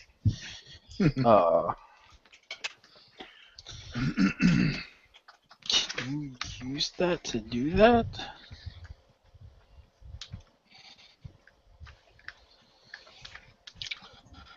Too many numbers to. You're next, Grimm, if you want to figure out what you're doing. Yeah, I already know what I'm doing. All right, we'll Quit go ahead. falling apart, stupid book. You're fighting separate ones. Yeah, what I do is I kind of reach out my hand towards some rocks piled near the cave, and I just hurl them toward one of these things. It has to make a dex save. DC 15. Yeah, plus 0. I rolled a 3. Nice. 8, 9, 10. Takes 17 points of bludgeoning damage from these rocks that hurl and smash into the bones. Okay, so you do considerable damage to it, not enough to drop it. Okay. Jawdat. Well, since I don't think it'll do what I wanted to do, I'm going to step backwards from the thing that just smacked me in the face and smack it back in the face with a guiding bolt. Yeah.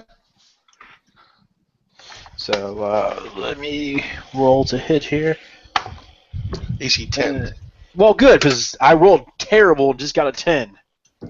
I was about to be like, well, never mind. 1, 2, 7 plus 14 is 21 points of damage. Ooh. So you also do considerable damage to it, the one you're fighting, but don't drop it. You can hear them clattering behind you. Balnorn steps up and swings his axe into one twice, dropping it. So it's your turn, Balmera, and then they're going to get to go. There's 4 left. 2 are considerably damaged. Okay, I'm gonna use my free action to drop the burning mittens on the ground, and a move action to stomp on them. And then I'm gonna attempt it again, hopefully not setting myself on fire. I didn't, but I didn't miss. I didn't hit. What So did you do? A fireball goes flying off. Pew! You didn't even get a 10. Okay. All right, so they're going to attack. So I'm just going to make an attack on each one of you. This is going to be hoof attack. Grimm gets kicked, and Tolraun gets kicked. You each take 8 points of damage from a hoof kick. Balmera is not a good spellcaster. We know. We noticed. Yeah. News to no one. Tolraun. Alright, so I'm going to move to the nearest one and... Yep, yeah, they're right there. Okay, 1 crit and the rest are hits. A crit, you said? Yeah. All right, so just tell us how you destroy it. Make it different than the last one. Oh, okay. I quickly learn necromancy and cast a counter spell on. No, okay, so I just neck snap it. and take off the head, and apparently can't hold himself after that. Okay, excellent. Got it. There are 3 left. The one you're fighting is really damaged. Okay. Well, I'm going to pull my club off and let it loose, and then I'm going to pull out my dagger and then look at the skeletal composition of these things. Momentarily glance at a dagger. That there's not really a good point to shank a skeleton. So instead, I slide my hand as far up the hilt of the dagger as possible, and I just bash this thing in the forehead with the hilt of the dagger instead. Go for it. So the club. Do your attack first. Oh, do my attack first? All right. Well, my attack will be I rolled a 17, so I will hit it. It's got 2 hit points left, so I'm just gonna tell us how you take it out with this dagger hilt. Okay, so I let out this sort of bestial, orcish as I hit it, and I hit it so hard that the hilt of the dagger embeds itself, and I turn loose of it. So for a moment, there's this little unicorn elk standing there as it's got the dagger sort of poking back out of its head, and then it just as it just collapses to the ground. Okay, so Grimm, the one you're fighting, you can see that there's bones missing in the middle, and it's its structure is really shaky. Okay. So what I'm going to do is, since it's right in front of me right now, I kind of put my hands out to my side. And you see this energy sort of move down my arms and into my hands, and you see these huge claw-like talons come out, and I rake across this thing. Go ahead. Natural 20. All right, so go for it. That was a long time. What's that? Go for it, and you tell us how you kill yours. Okay, yeah. So I pull out both of these claws, and I just rake across one, breaking all these bones that just shatter and fly one way or the other. And the other one, I just reach in and grab, grab the spine of its neck, and I just yank down, and this thing just collapses at my feet in a pile of bones. Okay. And I'm going to say that Balmera comes in and just smashes the last one. Brings it to him. And then gives you looks at you and then kind of shrugs, shoulders his axe, makes his way back to the fire. By the way, these claws last for about an hour, so I'm just going to keep them on. Come there making dinner. Yeah. Okay. They'll look cool though for a while. All right. When you get back to the fire, I want everyone to make a perception check, and I want Grimm to make 2 perception checks separate. I will not be doing that because I'm going to be busy with some skeletons. Okay. Okay. 19. 13. Okay. Hang on. I always forget my perception number. I don't know why. Got a brain lock. 23 and 17. All right, so excellent. So all of you notice a breeze coming from the other side of these rocks. The collapse section. Right. And it doesn't take much to find when you get close. You can see there are teeny gaps in it here and there where air can get through. Grimm, you also notice amongst, this is partially buried, like it's at the very fringe of the rubble, 2 gold coins. Oh, okay. And when you pick them up, you see that they are also at least a couple of centuries old, maybe 250, 275 years old, something like that. So their year would be around 800 or 780 or something like that. And the current year is 1014. Okay. So I'll kind of scoop those up. I can kind of retract my claws too, because it says that while the spell lasts, I can switch. This is alter self, by the way. So I can either change my appearance, use natural weapons, or have an aquatic adaptation. So I'm assuming that I can also just like retract them or something. So I'll just pull them in so I can easily get the coins. And I'll say, found some extra coins. And they said the air is coming from this collapse section. It seems to be a thin collapse. Okay. And it's not solid. It's like a lot of rubble. Okay. Trying to think if there's any easy way to see beyond it. Trying to teleport's a bit too risky.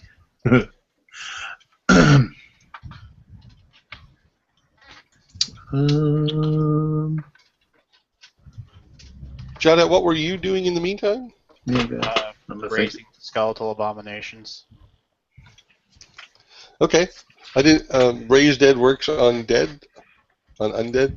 Well, once they're dead, they're just back to being skeletons.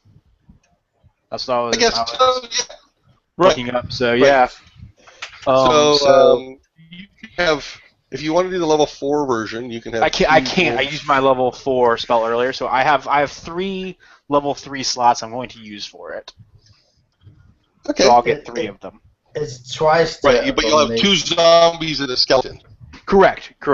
Yeah. And so Gotcha. tomorrow I'll still be able to maintain all that mess, but I'm kind of at my limit for that and not becoming completely useless. Gotcha.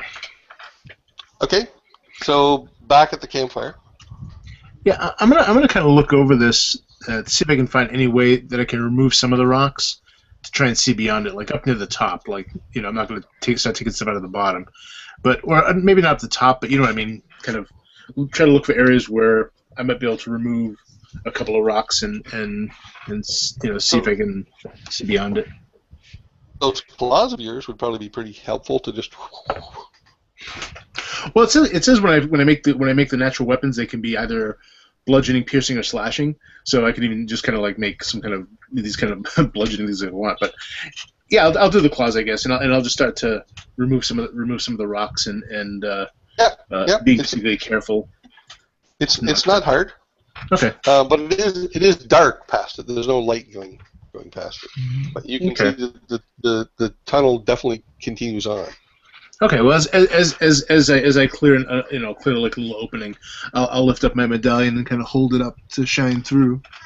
Okay. So you see the cavern going on, and you notice that just beyond the rockfall, the floor of the cavern becomes see-through. So it's like there's 2 levels separated by a floor of ice.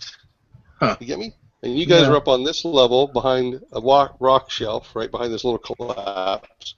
You guys are on the upper level. And there's stone where you guys are. But on the other side, a little ways down, it becomes ice. Like the rock widens, and it becomes ice. And you can see another level below there. So it's like what would be one tall cavern is kind of split into 2 levels now. Oh, interesting. By this floor of ice. Well, I'll come back to the fire and describe this. I say, the tunnel goes on, and there's a floor of ice that divides the cavern to above and below. I have a hard time believing it's a natural phenomena. Either someone's living here now, or someone did live here. Well, we did encounter she looks over the risen skeleton elves. Yeah, those guys. I guess someone did that to them before. Well, I don't know. I think they came from outside, though. Yeah, but under this another natural occurrence, right? Oh no, but I mean, there has to be some sort of perverted spellcaster involved, right? Well, for all we know, that evil dead place that they were talking about just has this effect on dead animals in the area. I don't know. Yeah, could be. You wanna go investigate? We need to rest, man. I don't know. It'd be kind of dicey. I think if we're going to do anything like that, we should maybe wait till morning. Well, if it's another ice tentacle monster or something similar, maybe it would be a bit better if we cleared the place where we're gonna sleep before we sleep. So at this point, I'm going to come walking back up the hallway with a. Banging coconuts? Yeah, right. I'll bring Jawdat up to speed on what we saw. So perhaps we should just keep a watch then. Oh, well, we should definitely keep a watch, no doubt. If nothing else, in case more of these things show up. But I don't know if we want to open this can of worms right now. Well, I can have the wolves watch this, and the elk watch the entrance, the hallway here, and leave them with the idea that if anything that is not one of us comes through, they are to attack it. I like it. Yeah, have them by the wall over there. That's probably our best bet. Yeah. Maybe. And if we nothing attacks us till the morning, we can just go on our way. No need to investigate this if we don't have to. Yeah, we can make a note of it though. This could be something interesting to come back to. I hold up those coins and say, clearly there's more here than meets the eye. Yeah, I found one too. Huh. Well, I have not found any. So, you can make a perception check. I will, now that there's money involved. All right, and because you know what you're looking for, I'm going to give you advantage on the roll. no, I'd give yeah, him advantage anyway, just because he's got us some money. So exactly. Good point. So the highest one is 17, 19, 20. All right, so I'm going to say you find 3 of these coins. I'm also going to say, because you're a god of Joaquin, that while their weight is roughly 1 gold apiece, they would be worth far more than that, just for their collector value. Yeah. I like that you're the god of Joaquin. I also heard that, chose to ignore it. Oh, sorry. I did not know we had the exalted pleasure to being in. Maybe if you guys had listened to me sometimes. Yeah. We so I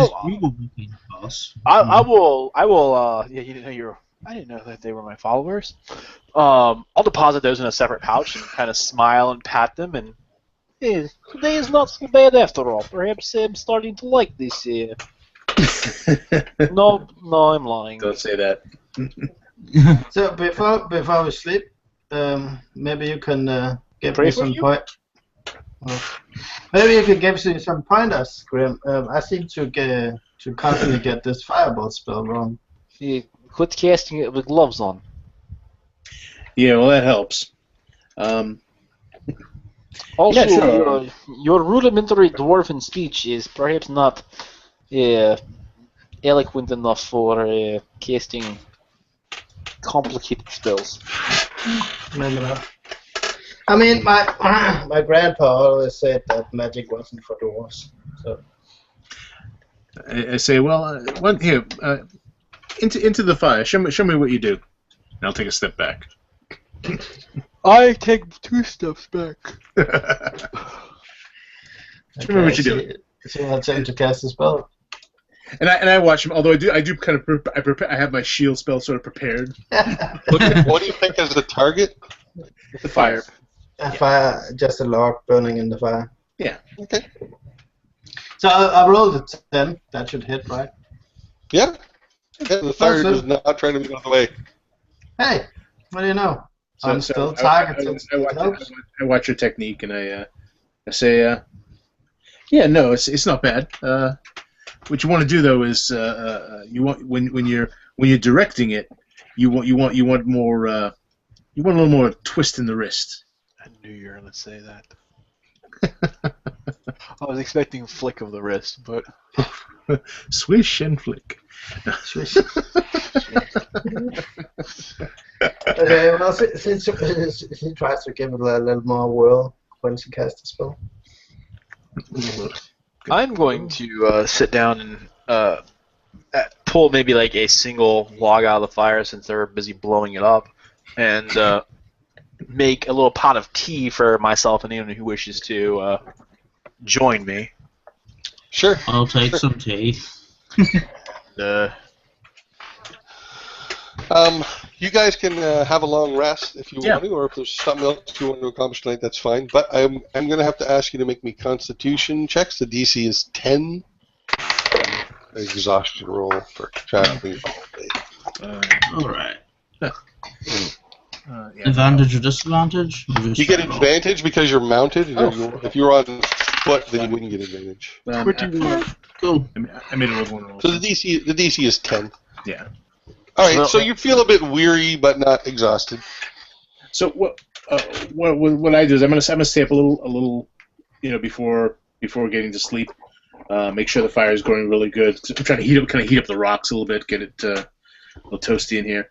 Also, I'm going to do some studying in my book, but also, what was the other thing I was going to do? I had something else. Oh, probably brilliant. It was probably brilliant. Go ahead. I know. No, no. So actually, he'll just sit down with his pipe. He breaks out his pipe and starts smoking, and I use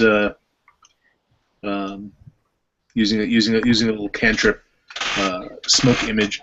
As the smoke sort of comes out of the pipe, it sort of forms into these images of some of the things we've seen today, such as or in the past couple of days. These giants riding on mammoths begin sort of walking around in the air above the fire, and being chased by wolves, all silently, but all the smoke is sort of swirling around, projecting these images. I'm sort of sitting there thinking and watching them. Balmera takes his axe out of its sheath and he just lays it on the ground beside him, and it there's like a kind of a quiet humming music going along as you're doing your little smoke show. Balmera, he leans over to you and offers you a sip from his flask. I would gladly take it.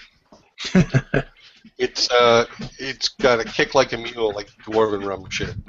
Okay, that's fine. It warms her right down to her toes. I was thinking, you know that instrument where you're kind of playing on current or something? It's called a xylophone or something like that. Xylophone. It makes. I'm thinking he could play his axe like that. That'd be cool. It's making the music on its own. Are you talking about that lead crystal that spins and they rub their fingers across it to make different like humming noises?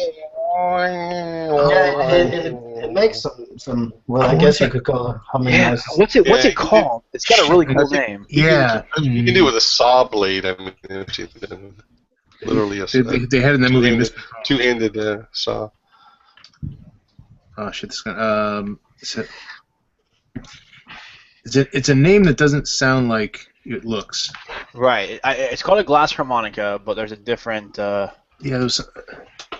Yeah. Sorry, now I'm off on a tangent.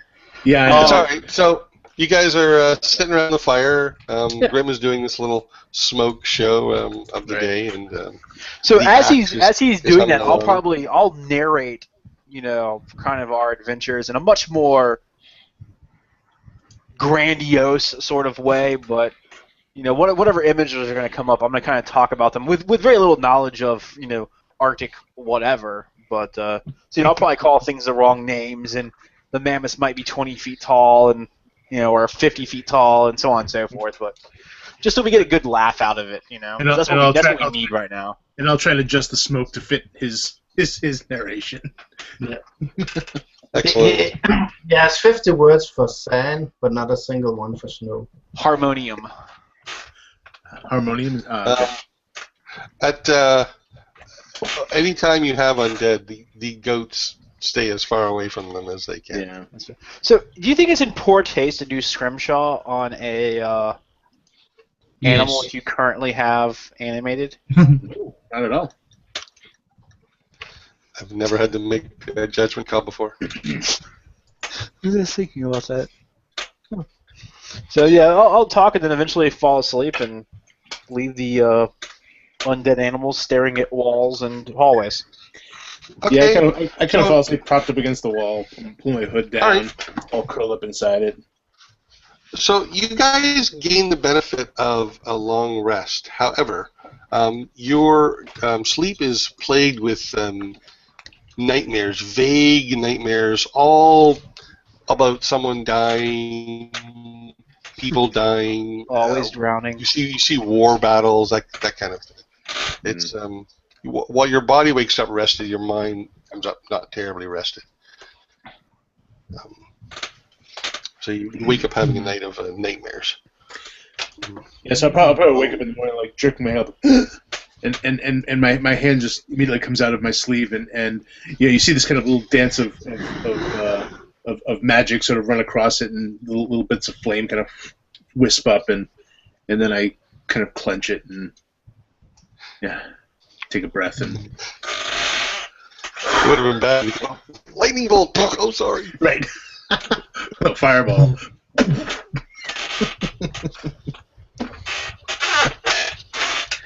They would be warm one last time. So Balin wakes up grumpy as well, and it's easy to guess he had the same sort of disturbing. Yeah. Well, I'm gonna break out some of the food that we brought with us, not just the rations, and actually take the time since we're kind of away from the elements at the moment. I'm gonna go ahead and cook up a breakfast. So some bacon, I'll wet some of the trail bread down and sort of mush it together and almost rebake it so it's a little bit more fresh tasting. I have on my list of stuff I brought with me was a bag of varied nuts, so I'll put that into some of the bread and stuff, and just try and so that the dourness of this doesn't kill us before the elements do. I was gonna say I have a little bag of individual spices which I'll pull out too, and I pull that pouch out and I just sort of hand it over to Jawdat. It's a bag about maybe this big, and inside it has all these little individual pockets around the inside with different spices. I'll spice up everything, and then I'll make a large batch of spiced tea this morning also. Because I figure at worst case scenario, to make it big enough, Grimm can summon me up a pail or something to make it in. Oh yeah, that's easy. Yeah, we'll do that. As long as you can cook within an hour. yeah, no problems.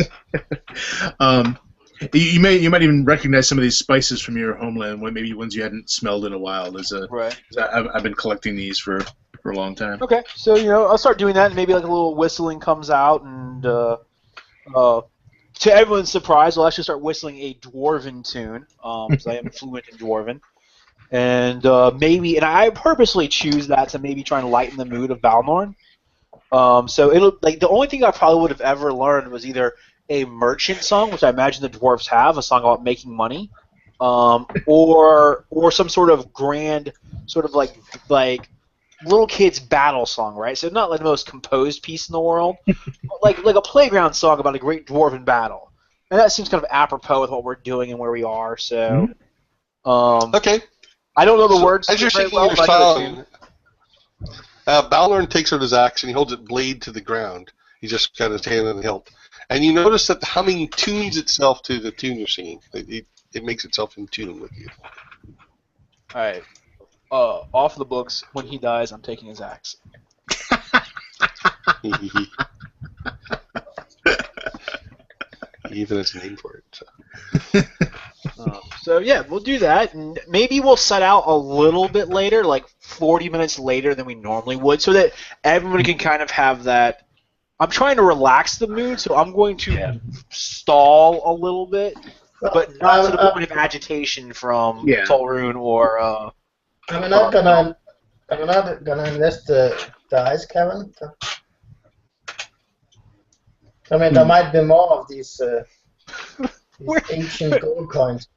We're all jovial. We're all sitting there eating, talking, singing. Hey, are we gonna break down this wall and go to our death? No, we're gonna go outside into the I go to our death. harsh elements and go to our death. Yeah. Well, I'm trying to remember. I mean, do we really have like a deadline or? Well, no, you but know, I don't want to. I'm going to say you have like Sign up, yeah. a vague one. Right. You know right. that the Senatu are looking for it, but you also know that you have a big head start on them. You know a lot more than they do. And we also know that So- there is gold, perhaps, behind these rocks. Well, if I suppose a small like cautious investigation. Because our sleigh's mostly inside, right? Oh yeah, it's inside. Yeah. Yeah. Yep. So, Yeah. So. When So you these looked at, is- some of your goats had drifted like a little ways away from you, but they were all easily found. Yeah, and we can always secure them. So I mean. Yep. Yeah. I'm just saying. We're about as secure as we can be. I mean, it's once you're underground a certain distance, the temperature goes up anyway. It's like a constant temperature. So we're actually pretty. it's unfortunately a long way underground. Yes. It's an indoor adventure instead of an outdoor. And we could leave the deer, elk, to watch the sleigh in the cavern here. That's true. And one of the wolves could stay. That's true. And if we put the deer closer to the entrance, the goats won't dare go past them. Right. And we take one wolf with us in case there is need for what is word Cover our retreat. cannon fodder. Yeah. Okay. As you get up and get ready to go, Balmera will say, "Wouldn't it be neat if there has been an adventure party before us and they did exactly that, and that were those elves?"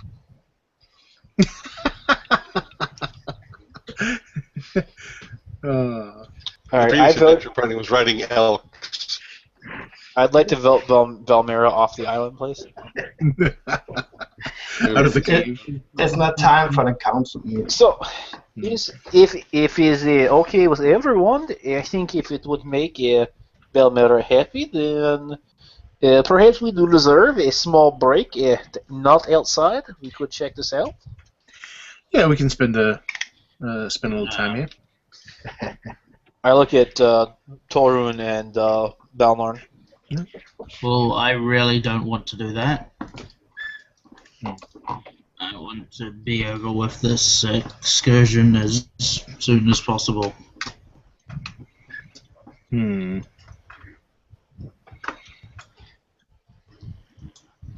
Well, we should be unanimous on this. So if I look at Balmorn. suppose if Tolraun doesn't want to Did go. Balmera vote? Yeah, she's Balmera the will one that- vote if it's a tie. Oh, Balmera wants to Balmera go. voted to go. Yeah, She started this. it was her idea. Yeah. And Grimm voted, and I believe Jawdat voted to go. Well, how did you vote, Grimm? Certainly, explore a little bit first. If it looks safe to go further, we will. If we see something dangerous, we turn back. So a cautious exploration. Balnorn's willing to go with you. His stipulation is basically he's getting you to Mystic's blessing, and then that's it. He's done once he gets you there. Right, So you might he's as with well you when you get explore there. now while we have him. He's okay. He'll go with you. Wait. So does that mean we have to travel back from Mystic's Blessing by ourselves? Yes. Apparently. Don't worry, they have magical taxis there. Yeah, and at that time, Worst guide ever. Jawdat is probably gonna animate a dragon we encounter on Slay. So that's cool. I might be able to fully teleport. I'm a shepherd and I will take you up to Everest, but once you're at the top, you're on your own. See ya, suckers! And we see a lot. We see a lot of dead. That's the real reason why it is so big. Yeah. So those are all the bones. All the other adventures you left here. Yeah. So don't you want to go, Tolraun? There might be gold and stuff you Aren't can we punch. getting paid enough for this? Yes, but these are ancient gold coins. Actually, at this point, I do not think we are being paid enough for this. Fair enough, let's go. That's a fair point. Yeah. What we got for the grand each? Not bad. All right. So how are you proceeding? So this mound of rock is about 100 feet high. There's a small gap at the top there. And it's kind of loose rubble. I mean, you could certainly climb up it and climb over it, but just let me know what your plan is. No one's super huge, right? Right. No. All right. So I walk up to it. Give me a moment. I thought that this might come up last night, so I have something. And I will rub my hands together, place them on the rocks. The rock will start to glow, and I'm going to make a 5 foot by 5 foot opening in them as I use stone shape. Just. Okay. So so what do they like meld? Do they warp? Do they what vanish? I'm gonna do is I'm gonna meld them so that they keep Pull back the other rocks, yeah. Right, they keep the other rocks back, but will now form a permanent door through there. A stone Okay. tube. Okay. So you do this. Rock to right and left of the effect, like some of them kind of tumble down, easily avoidable, but it has a kind of a shaky effect on it. But yeah, no problem. So you burn your way through. Now, Nice. I'm going to assume like you're going to make an entrance like a door, like it's going to be completely. It's not like just a hole you're making you crawl through, right? Basically, it would be a 5 foot hole. Okay. So you make your way through. As you're making this progress, you notice that on the ground that you've now uncovered, there are more coins, and you can see the remnants of a sack that's partly under the rock you have covered and it's partly exposed. And the sack is like split, and there's about, I'm going to say about a dozen coins there. So, yeah, I guess whoever goes in first will pick those up. Yeah. Whoever that is. Well, I'm assuming it's you because you got to be you're making the door. Yeah. All right, so yeah, I'll pick up the dozen coins and drop them into a pouch.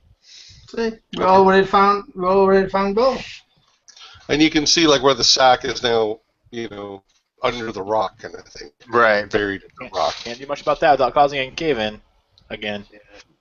You see, Tolraun, this is gonna be the best adventure ever. So you get to the other side. How thick is this pile of rocks? Well, I don't know. It's about 100 feet high, so as thick as it would need to be to reach the top. How does that sound? Whatever that would be. 10 feet-ish? 50 feet? I don't know, whatever. 10 feet? Okay, if you say 10 feet is 10 feet. It's good enough for Well, I me. mean, 10 foot, a 10-foot block of rocks would definitely be able to support something that was 100 feet tall. Yeah, it's like a pyramid shape, Yeah. but fine. 10, 20 feet, whatever. Same difference. Well, the reason I'm asking, if you want to call it 15, I've got to cast a spell 3 times, which is why I'm asking. All right, so let's say 10. All right, That's so 10. twice. 10 works for me. Yep. Okay. So along the other outer edge, you find 4 more loose coins total. Sweet. That you can see amongst the fringes of the rubble. How much did you say these coins were worth? A lot. Well, more than I just do it the once. regular Okay, gold cool. piece would be worth. So. Like 100 gold pieces to that one? I'll let I need a knowledge roll. I'll let Joaquin or Jawdat make me a knowledge Yeah, I roll was there. gonna say What, if history? anyone knows the value of coins. Yeah, all right. So with advantage. Okay. History coming up. 18 or an 8. I'll take the 18. 22 plus 6. 28. So I'm going to say you estimate you could probably get 20 to 25 times its net value. So per Sweet. coin. Wow, definitely worth the investment so far. Who will buy them? Collectors, historians, people who want relics So- from 200 years ago. This isn't really something that we can quickly turn over. Not quickly, Lady LeSever, perhaps. What about your temple? They might do. Oh, yes, if you want to get perhaps 10 or 15 times the value, not 20 or yeah. 25. But there would be people who would travel there that might be interested. Coins do have a certain mystique to them in the temple itself. So, and even people like Stasi and Lamont, they might be interested in one or two to set in a piece of clothing or jewelry as a sort of look what I have. It's a long-term investment. But I'm going to press on a little bit further towards this ice. I am not going to step on it, obviously, until I see it a bit more. So you're walking on a floor of rock with just a thin sheen of ice on top of it, and then underneath you see that the I don't know how to describe this. It kind of starts to widen, so it's like a cavern that comes right to an end, and it starts to widen. And so as it widens, the ice just kind of covered it, and as it gets wider and wider, the ice still covers it, right? Okay. So if the ice was thicker, these would kind of like be ledges. I see. Okay. Cavern, okay, but now it's kind of covered. So there's an area, and the area below is a good 4 feet deep below the ice, but it's kind of like a tunnel above a tunnel. Gotcha. All right. So you guys follow this along for about 100 feet. When you spot, you can also tell too that it's not solid ice to the bottom. It's like an ice floor between you. It's hollow underneath. And just to be clear, you said there's like 2 stone shelves on the side and and the ice kind of joins them. Right. Yeah. It makes a floor across. They widen to the point where they're about 40 feet apart. Yeah, that's fine. Still there, in the overall shape. As I'm following this though, I'm still not comfortable walking on the ice because I don't know how strong it is. So I'm going to walk on one of these ledges. Okay. Now, do you guys have your goats with you? No. Okay. What did you leave back there? An elk and a wolf, or elk and 2 wolves, or? Yeah, the 2 elk were by the entrance to keep keep anything from coming in, but also to keep the goats from leaving because the goats won't go past 2 wolves, 1 elk. Okay, right. The elk by the entrance, I think, wasn't it? And then the 2 wolves by the campsite where all our stuff is. I just want to know what's where. I think so. Is that right, Jawdat? Yep. Okay. Okay, and the goats are by the campfire. Right, because we figured that the undead elk would keep the goats from trying to travel down the hallway, and the undead wolf near the entrance of this would keep them from trying to come in here. Okay. Babysitters. So you guys continue down this hallway. As you get about maybe 100, 150 feet, you see a coin. It looks like a gold coin that's against the wall, right against the wall at the bottom of the lower floor. Like it's right in the corner kind of thing. So since we can see that much detail, I'm assuming this ice is really clear. Like, it's pretty clear. Almost like glass. And with a little testing, it seems to support your weight. There's no cracking or anything. Okay. So you guys follow this in for like a couple 100 feet, and it continues on. Do you want to keep going? How far away is the coin? It's down underneath. Well, the coin's it's about 40 feet below you right now. Under the ice? Yes. Okay. Never mind then.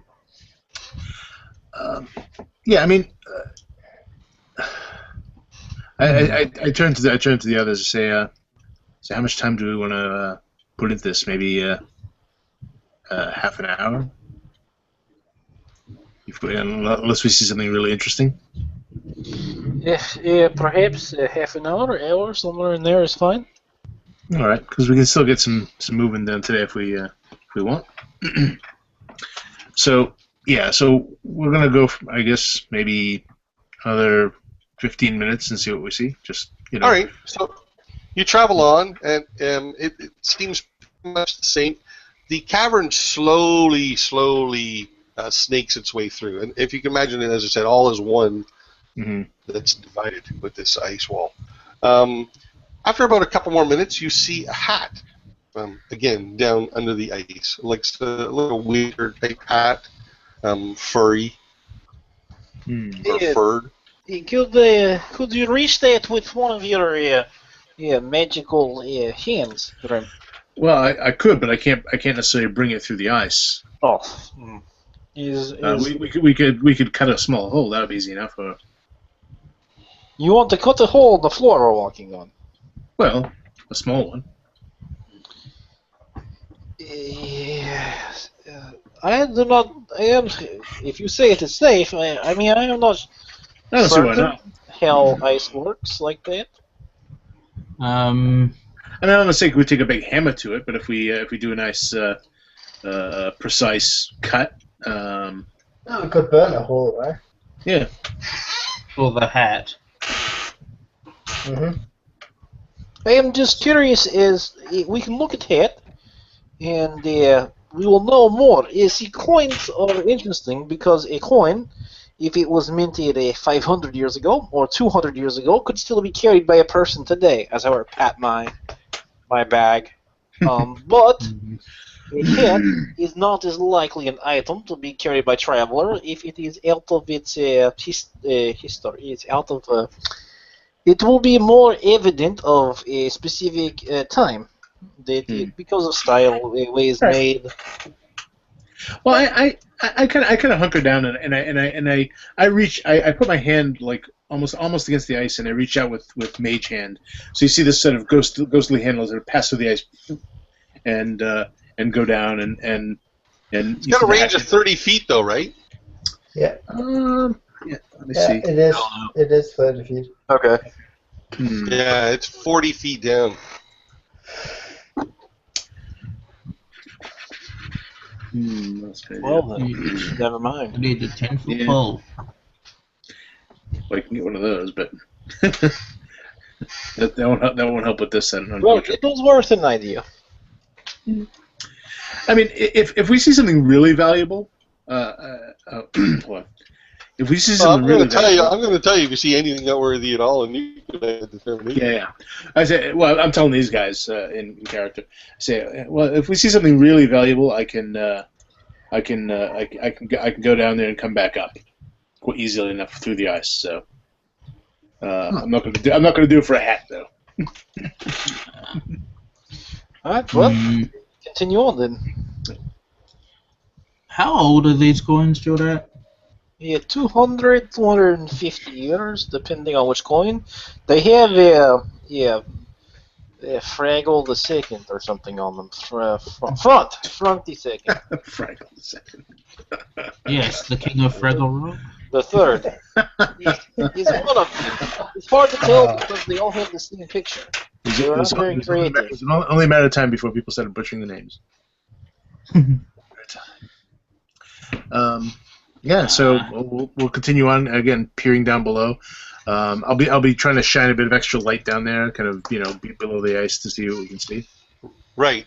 So I will a little bit marvel at the refractiveness of the light in the ice because it's probably not something I've seen a whole lot in that manner. Because I mean, outside of like the windows that might be in my dad's house, glass isn't super common where I'm from because just the poverty level. And we don't have too much glass because when a storm does kick up and it starts throwing freaking rocks through your glass, it makes it impractical to have. So, most of the windows I imagine are like old-fashioned, Western windows where it's a really scraped, thin animal skin, so you can see shadows on the other side of it, but not necessarily anything through it. So especially with the light sort of refracting off it, I imagine it's a pretty interesting look. So I might be a little jaw-gaped and walking slower and kind of bumping into people as we're traveling. Yes, excellent. It's not just the floor either. The walls of the cavern are coated in ice, giving it a reflective quality. The light is actually more effective here than. Does this type of thing happen a lot? I thought that ice was a frozen water. Hell, on the walls and ceiling is it a frozen water, but not here. It's almost like a giant ice worm with its slime crawled through. I don't like that description. Let's leave. Don't worry, Tolraun.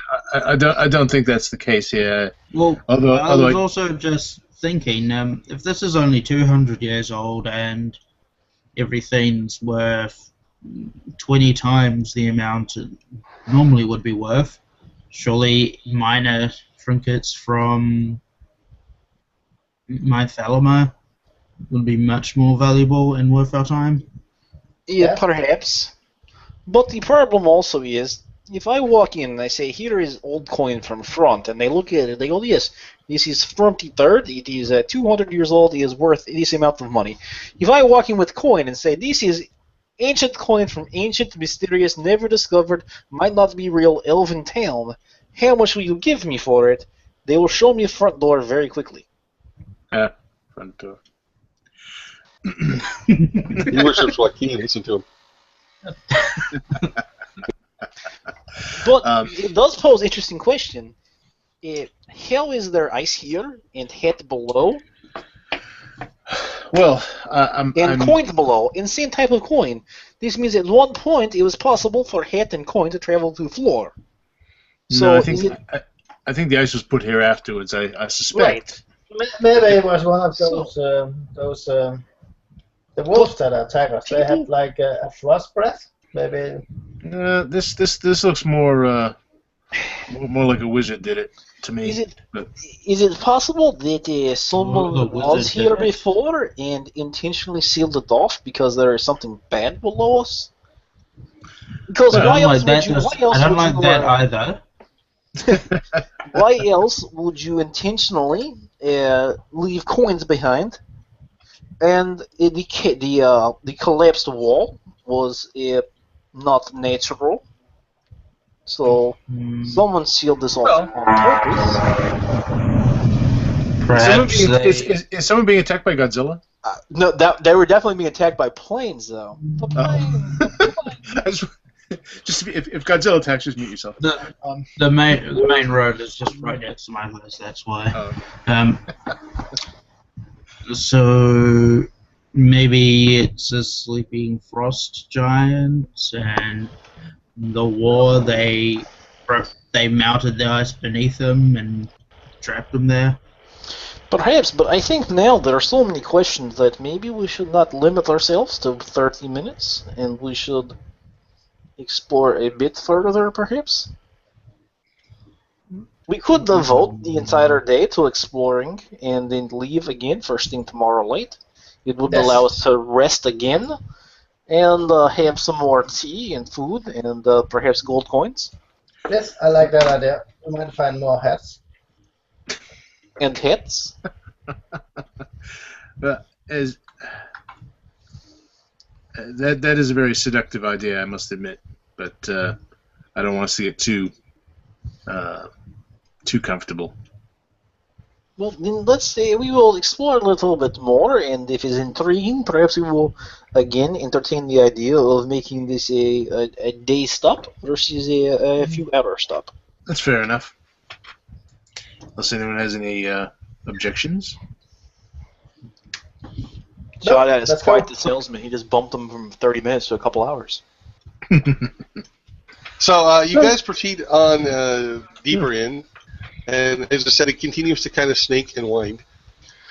You reach an area where it looks like a mound of snow comes right up to the ice, goes for about maybe 20 feet, and then back down the other side. And then again, there's a cavern that continues with underneath this. Like a snow pillar. Yeah, like a big mound that's pressed up against it almost, right? So is it kind of like the snow equivalent of that rock pile that we came through?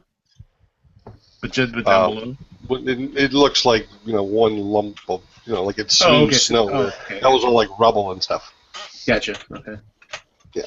No, that was like all rocks. This looks like snow. Okay. All right.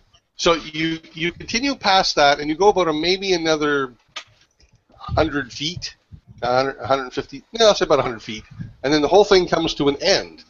But down below, it widens. So it comes to an end, but it widens into a cavern, and down below it widens as well. and you can see underneath the ice a skeleton of a dragon. Well, Oh, you got your before dragon. you can ask, no, I cannot do that.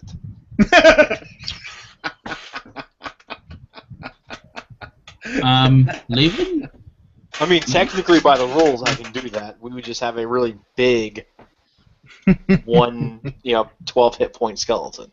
Yeah, but think of the We don't need you anymore. It would have a serious Fly impact away, on you, yeah. sure though. think of the intimidation factor. That's right. No one would mess with us. So I mean, I have. And I None of guess us have ever seen a dragon before, right? Probably not. I mean, I know I have not. I've seen some illustrations in some of my study books, but nothing like this. Yeah, so have I. They're legendary enough that it's likely you might have drawings. But yeah, they're also very rare in my world. So at is least it the Draco Witch? Dragon Witch? No, we better hope not. Usually, I'm gonna attempt to figure out what kind of dragon this might have been. Again, a big one. I've studied Arcana for and dragons are a big a big deal in the arcane world. So okay, so here's what I'm going to say. I'll let you make a knowledge roll here at disadvantage because of your distance to it. But if you can manage to if you want to get to it, then I'll let you make the check again without the disadvantage. Okay? I'm sorry. So because you're examining it from a distance, you're going to get a disadvantage because you can't get up to it. Right. So. Okay, 10 was the lowest, so 17. So your best guess is it was a white dragon? That makes sense. Yeah. Okay. Fair enough. All right. I think it was a white dragon. That if you look at the bone structure there along the head. What does that mean?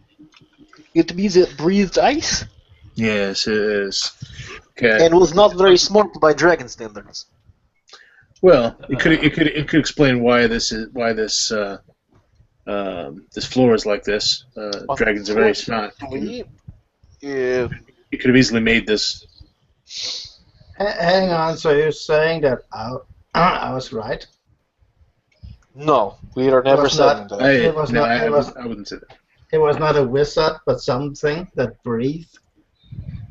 That is a very tenuous. I am right. Yeah, perhaps it was some wolves got in here like a bunch of them, and they all breathed together and made this good feeling. It's a dragon. Oh, so I was right.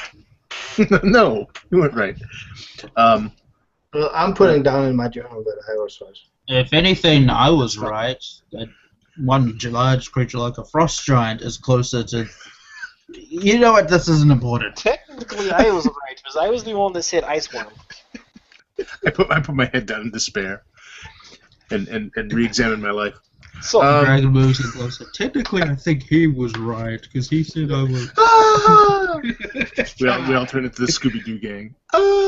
Zoinks! I jump up into Tolraun's arms so we can run away. So you go for a Tolraun? Now the question is, how do we get down there? Why? Why? Because it's a dead dragon. How often are we ever going to see this? Correction. Potentially a dead dragon's horde. That was second point. There is treasure. Okay. Should we go and abandon the quest we're on, get a bigger sleigh, come back, take the horde with us, back down to the town and sell it? Yes. Well, we don't know there's a horde yet. Let's not get ahead of ourselves. Right. So, about drilling the hole in the ice. Yeah, we can do that. no, I mean, can someone tell if that thing's magical? In fact, I can. Yes, I can. However, we're not close enough. Yeah, It's a dragon, right? So, I mean, even a dead dragon. It's an X-dragon. Although I have to say, some of those bone bits would be quite Especially nice large price. for some crafting. I'm thinking. But if we So- make a hole in the ice and lower yourself or myself down 10 feet, 15 feet, we would be close enough to be able to tell if it is magical, if it is alive, and if it would kill us. Sounds like a plan. Balmera begins to take her mittens off. Right, because Balmera is the one who went throwing fire magic in here. Mm-hmm. Well, yeah. All right. So, yeah, so we'll get down as close as we can to this thing, as far as like down the hall. Where'd Rob go? He's got to pee. Yes. He's here. He's still here. I he's think listening. the Okay. I think the title of this adventure is now How to Kill a Party. You put a If dragon you in a actually cave. go- You seal it off If from you- the party, so they have to go through 2 different barriers to get to it. If Well- you look at the YouTube thing that he put up, it just says "fuck you guys." I'm in the campaign now. So. Well, see, what I'm thinking is that look, maybe say 200 years ago, some adventurers, not unlike ourselves, came here looking for this white dragon, slew it, and took a bunch of treasure with them. The cave collapsed on the way out. One of them either dropped a bag that they got buried, or they snuffed it with the. Don't With the you bag. think it's more? Don't you think it's more likely it was related to the war? The what? The dragon or the cave-in? The giant one. Well, when was that? 200 Wasn't years that ago? 100 years No. ago? No, 100 years ago because Balmer was in it. That's true. Yes, it's also possible that the dragon tried to kill the adventurers until he breathed his ice, sealed it off, and then starved to death because he was inside of it. That seems less likely, but point is, the dragon is dead. So far, And if his treasure was looted, chances are they couldn't have taken it all. right. Now, yeah, maybe they got some of the best stuff, but There's And still if not, I am not opposed to sloppy seconds. and if nothing else, we have an I entire look at skeleton Balmera. of a dragon. That has to be worth something too, right? Uh-huh. So, Would it be safer to try dismantle the skeleton? that would take a lot of work. Well, probably Or not. just- There's probably nothing holding it together at this point. I mean, Yeah, Jawdat I could mean, just- the elks, when I did one major damage to it, the entire thing collapsed. If Those this were thing was a animated. giant skeleton dragon animated, couldn't we do something similar to just in case? If the elk is skeleton is walking around, that is not powerful magic because I can do it. If a dragon is skeleton, it stands up. That is powerful magic. Perhaps it would take more than a punch, I would think. Well, I am not saying if it Mhm. stands up, do not punch it. Please, by all means, if it stands up, punch it. I mean, But, Jawdat has punched. Sorry, Tolraun has punched a lot of things to death, like the iron golem. And normally, I wouldn't punch an iron golem, but he did. So, I mean, he can punch stuff.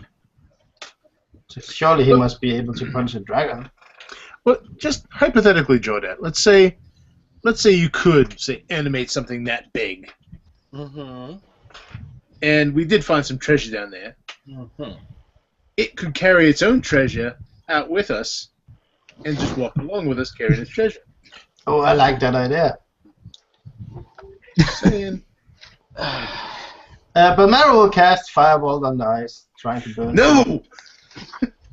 We all tackle her simultaneously. If I hear her even begin And thus causing the ice to sound crack. associated with the fireball, Right. So it sounds to me like initiative rolls. If Balmera wins, Balmera gets a spell off. If she doesn't win, then she gets tackled before she gets a spell off. I'm gonna do a counter spell. This is interesting. This is initiative rolls, and I don't have to roll. So. I'm doing counter tackle. I got a 25. I have I got 11. I have a 15. So 25. do you all move to tackle Balmera as soon as she begins casting, or Well, No, I mean, no. if Tolraun turns into a blur and is moving towards her, then no, I no longer feel the need to. I'm prepared to cast a counter spell to. so what did you roll, Grim? I got 16. Okay, were you going to move to tackle Balmera? No, Or- no. I heard her begin to cast a fireball spell because I know fireball. It's my spell. I know how to use it. So I immediately recognized. Firebolt, actually. Yeah, Firebolt. He only heard her pronounce of Ignis, so Yeah. that's all. Right. I thought it was fireball. I'm sorry. I was gonna. No, he thinks there's a chance of misfire. Yeah. So at any So, rate, Balmera's being tackled So by what is your Tolraun. reaction? So you hear Balmera start to cast a spell, and what do you do, Grim? I'll do a count. I can still do a counter spell, I assume. So, which basically involves casting the reverse of the same spell. So I do that. Right now, I think we have to make do a that. roll, right? It's not automatic. Right? Yeah. It's automatic because it's lower than 3rd level. Oh, is it? Oh, okay. Yep. All right. Yeah. You All right. auto-counter. So your this is what it looks fireball like is just. So it's like fizzle tackle by Tolraun. They keep going I to you imagine into it's the on tackle, some- Dover. Are you tackling Balmera? I actually imagine like sudden because I got like a 25 and I'm suddenly right behind her and like her spell fizzes out and I just like slap her on the back of the head. No. He rubs her nose in it. Bad Balmera, bad. And then I- God attacked her. We appreciate the candid eagerness, but those of us who want to stay alive would prefer you didn't do that. Okay, well, all you had to do is say it. You didn't have to hit me. I didn't hit you. And I just Sorry, I just False slapped Habit. I just slapped the spell out of your hand. All right, so how Colin do slaps you we in want the to back of the head again for no reason. how do we want to get through the ice? All right. Our first suggestion is Balmera cast a spell. He was going to cast anyway. Well, The suggestion can't be cast Firebolt on the ice now. yeah. I even if I wanted to, I couldn't do that now because it would undermine our Authority. our authority over Balmera. No, that's what. No, we're just re-establishing it. We tell her to cast it again. You counter spell again. And I hit her on the back of the head again. Oh, wow. And this is the point where Baba becomes Cartman and says, We're terrible "Screw you people." guys, I'm going home." Balmera comes over, offers you a rub. I'm going home. All right. No, what I'll do is I'm going to let's see what's the best way to get through this ice without making a massive destruction here. Slowly excavating it with small tools. Mm, He's not 100% wrong. yeah, actually, you know what? So I do a. How thick is this ice, Rob? How can you tell from the one side of it? I'm not sure. Well, by shining the light, as the light goes through, it's going to refract, and it can. Tell the Right. difference through the refraction. I don't know if I can do that math with a calculator. But, All right, so I'm going to say somewhere between 4 and 8 feet thick. Holy kitty cats! At least that's what it seems to be. Okay. well, Well, you I feel could safe make a walking 1 on foot ice. drill and No, That's I gonna say, take no, I got something almost as good, and I cast Firebolt on the ice. no. yes. You see me do this really elaborate conjuring. You don't. I don't do this kind of thing very often, but really dramatic hand movements, and you see this sort of little ring of fire appear, and then I throw I kind of toss this little ring of fire on the floor, and it just kind of goes spinning around, and you see, poof, you see this disgruntled figure appear in the middle of it. This again? really this really A Magman? no an Azir. Easier. Yeah, Asia. So, The same kind of Azir. And you start slowly. What did you summon me for? If you don't tell me what to do, I'm leaving. Did you have to summon the same one? It's just gratuitous at this point. This guy hates him. What did I ever do? So I say, He's halfway down. we need you I bet you to think this is funny. we need you to cut through the sides here. Make a nice neat round hole, maybe about 5 feet in diameter. That'd be great. Okay, so he just crosses his arms and stares at you and just sinks through the ice, effectively making the hole you're looking for. Right, he puts his elbows out so it's a little bit wider. Just Actually, he'll actually melt more than that because he gives up like a radiant heat. So so it's probably closer to maybe 10 feet in diameter as it goes down. I just imagine he's making no effort, like other than just standing there, like, just other than glaring at you. If this was to purchase this world, there will be a complaint in the spirit world now. Make sure that you unsummon him before he falls on the dragon below. Wait, what? Are you right directly above the dragon, or like you hope not. like there's space before it? I'm just asking. You can tell me. Sure. Yeah, no, we'd probably be like a little off to the side. So the dragon about 100 feet, and then the snow, and then beyond that. Yeah, we're probably like 10 feet away from the dragon because we need to be effectively close enough that we can use magic. And Rob, what I'd like to do too is if we can be like. Well, you can also if you go down there, you'll also be whatever. Go on. Well, the place I want to do it is like right next to where the rock face is. So in other words, we're on this little ledge. Rock goes down. So he goes through. As soon as he goes through, all the ice immediately fractures and begins to collapse. Everyone's going to make me a dex save D10. Okay.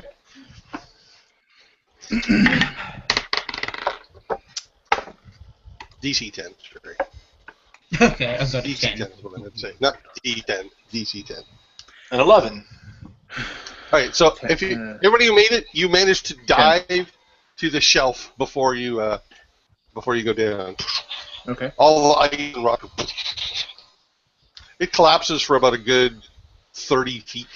This is going to make getting out a bit harder. Well, no, we still have the rock shelves.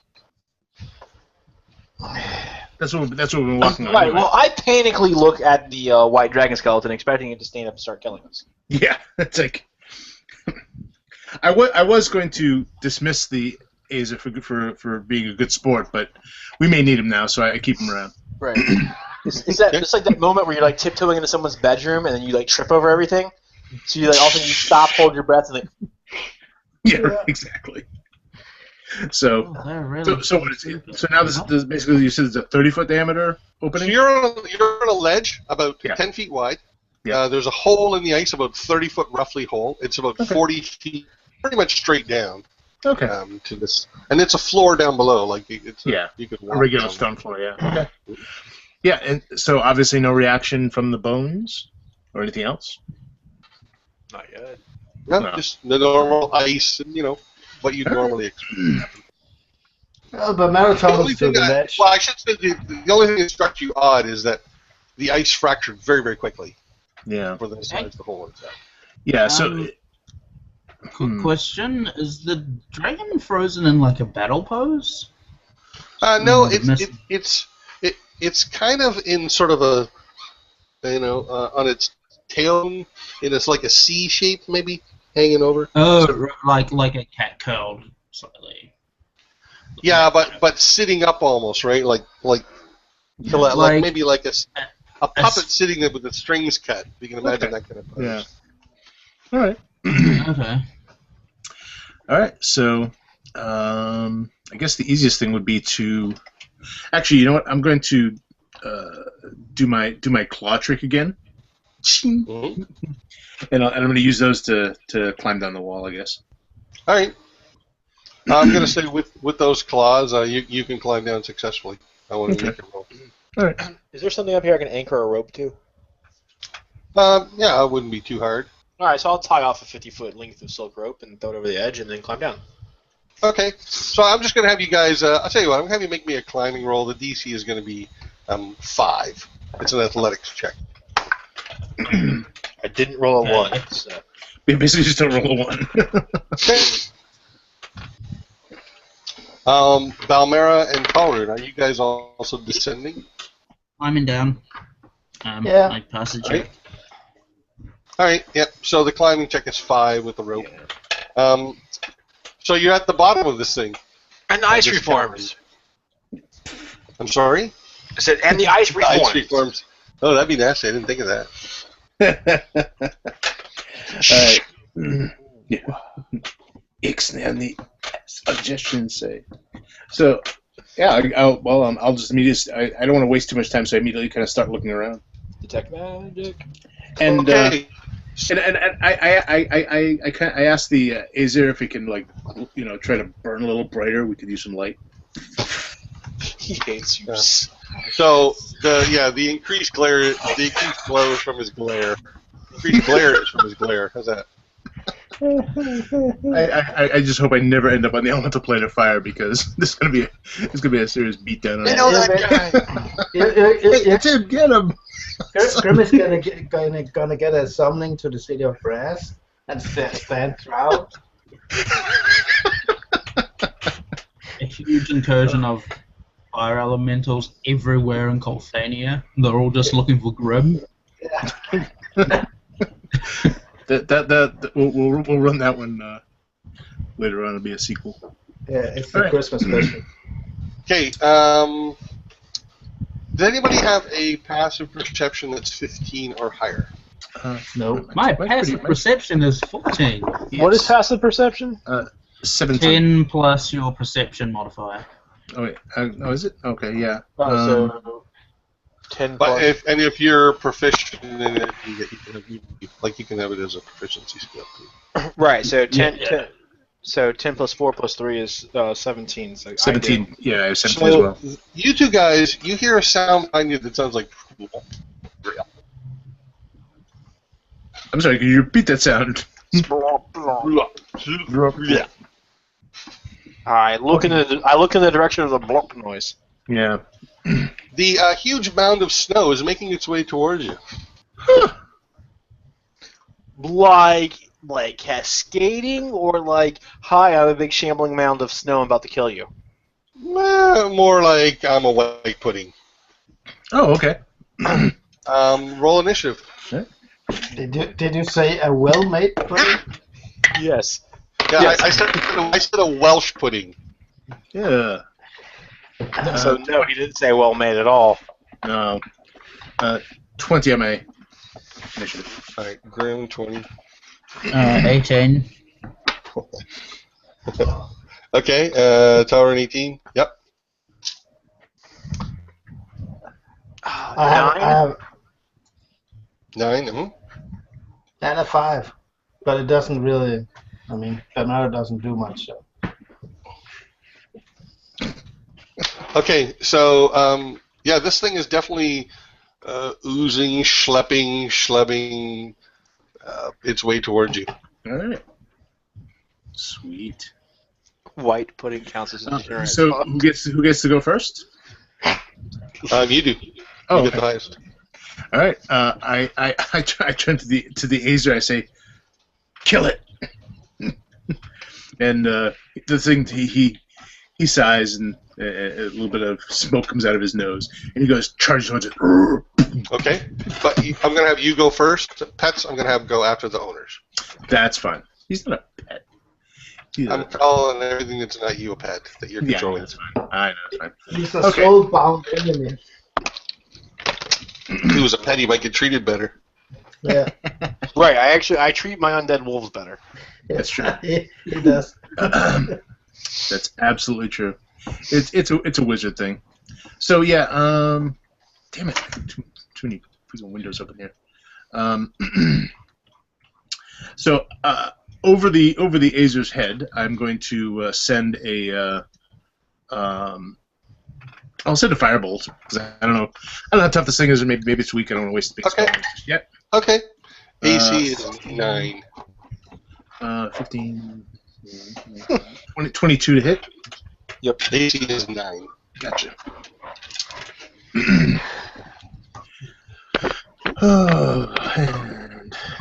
And If it was German, the AC would be 9, 9, 9. 9. Yeah. Shouldn't humor. All right. 15 points of fire damage from the firebolt. Okay. And I don't know if it has any, if it's vulnerable at all, but it's fire. Sorry. Okay. Yeah, I got a list of what it can do. Yeah. All right. Tolraun, you're next. Punch it. Mm-hmm. What do you want to do? Okay, yep, I'm gonna go punch it. All right. So you're going to go rushing over to it. Yep. And because it's moving towards you, I'm going to say you can reach it with a move action. You're fast. Will the Azer reach it too, or? I don't know. What's your speed? I'm going to say no. I'm going to say next round. He's little, Okay. and the monk is very fast. Yeah, the Azer's movement is 30, so it's basic human. Okay. All right. So I'm going to say Tolraun's going to go down. Okay. So you go rushing up to it, and Yep, I'm going to punch it. I have no idea what a white pudding is, but just going to typically magical. The lowest was a 19. oh yeah. Okay.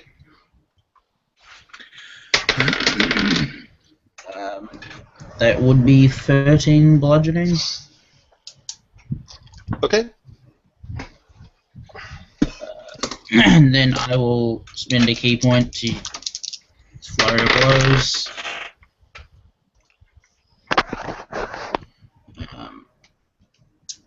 So what's happening with Yeah, it? same thing. Blows. Okay. Just chunks of pudding fly off? Or? So two things. You And notice that would be. Go ahead. I'm sorry. Oh, it would be a 19 on the next attack then. It would be a 19. What, the damage? What are you telling me? Damage. Yeah, okay. Okay. So you notice a couple things. First of all, it's hard to tell whether you're doing much damage to it, and you've got to roll me 4d8. Mm-hmm. Yep. How many levels you lose? So that is 18. I'm assuming acid damage as my fist now. Yep, you take acid damage. Yep, from touching it. Mhm. Burns your hands. Jawdat. Uh-huh. What Well, to do? I command the wolf to jump off a ledge and attack it also. The one zombie I have with me. So I know it won't get there, that's fine. And I'm going to guiding bolt it. Okay. Okay, yeah, do the guiding bolt. Thinking about the other thing. It's good. Go ahead. AC is 9. Alright. Ow! With my fingers. AC 9. I rolled a 12, so I will hit it. And 7 plus 15. 22 points of radiant damage. Okay. And whoever attacks it next has advantage. And that Okay. will be me. Just one second. The wolf, maybe? So, see, the wolf will take falling damage, but you're having it fall into it, right? Yeah, Assuming? otherwise, otherwise the wolf's just going to go splat onto the ground, right?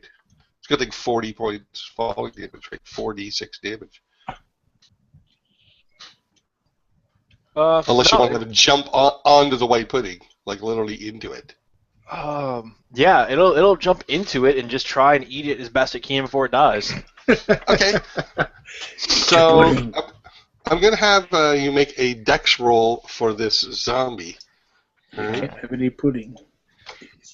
So much for treating the undeads better. You need a 9. Well, I rolled an 18, so. Okay, so this is what I'm going to say. I'm going to say that the wolf slams into it and then is absorbed by it. But the force of the wolf hitting it seemed to do harm to it, okay? Right. So how much damage does the wolf take each round? Because it literally can make a save to have 1 hit point every single round. Oh, okay, well, right now it's engulfed, and it's going to take 4d6 damage. Alright, so... I'm sorry, 4d8 damage. If you just want to roll that for me, this will probably be the one time it does not live through it. Mm-hmm. All right.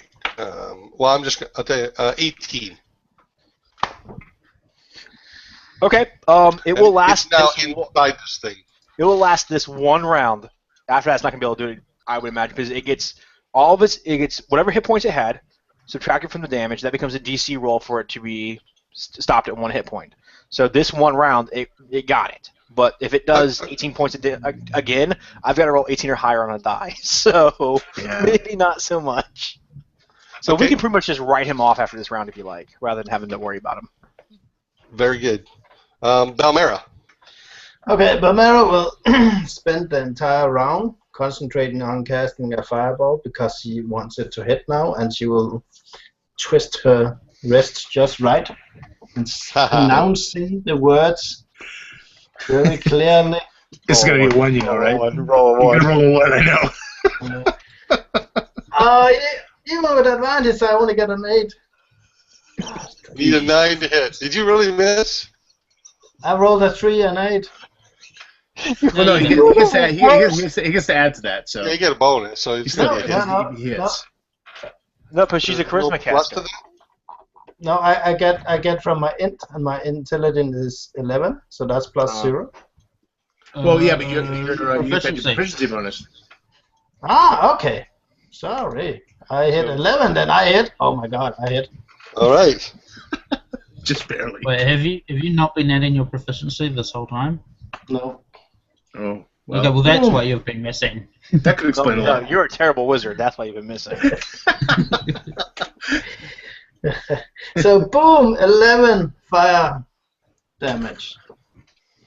Okay. And she gives out a girly scream of glee when it hits. That sends a chill down Grimm's spine. He's not sure why. It's something disturbing about that sound. Okay, so Balmera, this thing you just punched just moves on top of you. Just rolls right over you. You mean Tolraun? A Tolraun. No. He said Balmera. You said Balmera. You can't take it back.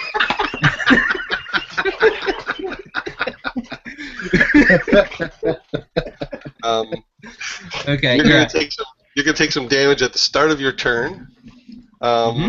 It also reaches out 3 pseudopods and smacks this Azure. It's gonna take damage from that, by the way. I got 3 hits, so it's gonna take 21 points of damage. Okay. And now it says it takes. Is the Azure immune to acid damage? No, it's immune to fire poison.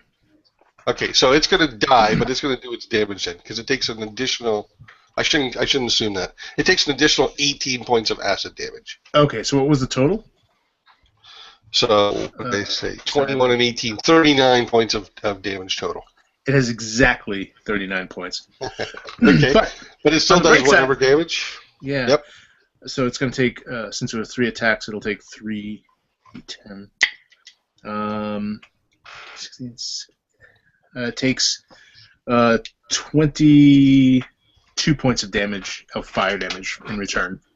Okay. So basically, it punches the thing just explodes, sending fire, up, running into the. This is the best Asia ever. When it explodes and little bits of it hit the wall, they're kind of acidic. I can imagine its shield kind of like landing at my feet, going ting, ting, ting, ting, ting, rattling like a coin coming to a rest before it finally vanishes. So it It's coming up the hallway. Tolraun comes running over and punches it. Poo, poo, poo. It just steamrolls right over him, engulfing him. The wolf lands in it. It's engulfed. It smashes this Asian to bits, splattering some pudding everywhere, and continues up the hallway towards the three of you. So, Grimm, this thing's closing on you, and it's got Tolraun inside it. What do you want to do? Okay. I am going to be moving back away from this thing. That's going to be my movement. I'm moving my movement to get back away from it. Okay. And as I do so, I'm going to drop some pain on it, I think. I thought you were going to say drop some caltrops. Oh, that'll work. No. I'm not going to drop caltrops. That'd be silly. No, Fireball would also be silly, so I won't do that. I'm going to do Burning Hands. What's the range on Burning Hands? 15 feet, isn't it? Let's see. That's a good point. Yeah, I think it's a 15-foot cone. I don't think you can drop. If you drop back and cast it, you're going to burn those guys in the back. That wouldn't be very nice. Yeah, okay. So let me see what else. They probably wouldn't like that. They might not. I'll just do a Witch Bolt then. Okay. So, and that, I think, I always forget this one. If it's a save on its part or to hit, I think it's to hit. It's to hit. Okay.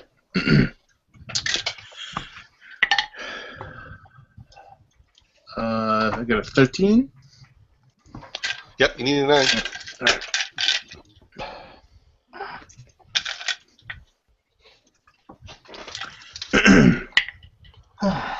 And it takes 11. So this purple bolt of energy, purple bolt kind of of damage? energy. What's that? Oh, lightning. Oh, it's the type of damage you think it is, Rob. It's whatever the best damage is. No, Okay. no, it's not. It's literally the worst. All right, Tolraun, so you're going to take 19 points of acid damage, and you can make an attempt to escape this thing. The DC is 13. You can strength or dexterity, it's your call.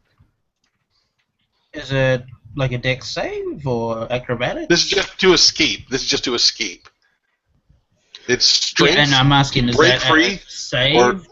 Yeah. It's just a straight attribute roll. Like escape artist check, doesn't I help guess. you. Okay. Yeah. Okay. That is a 17.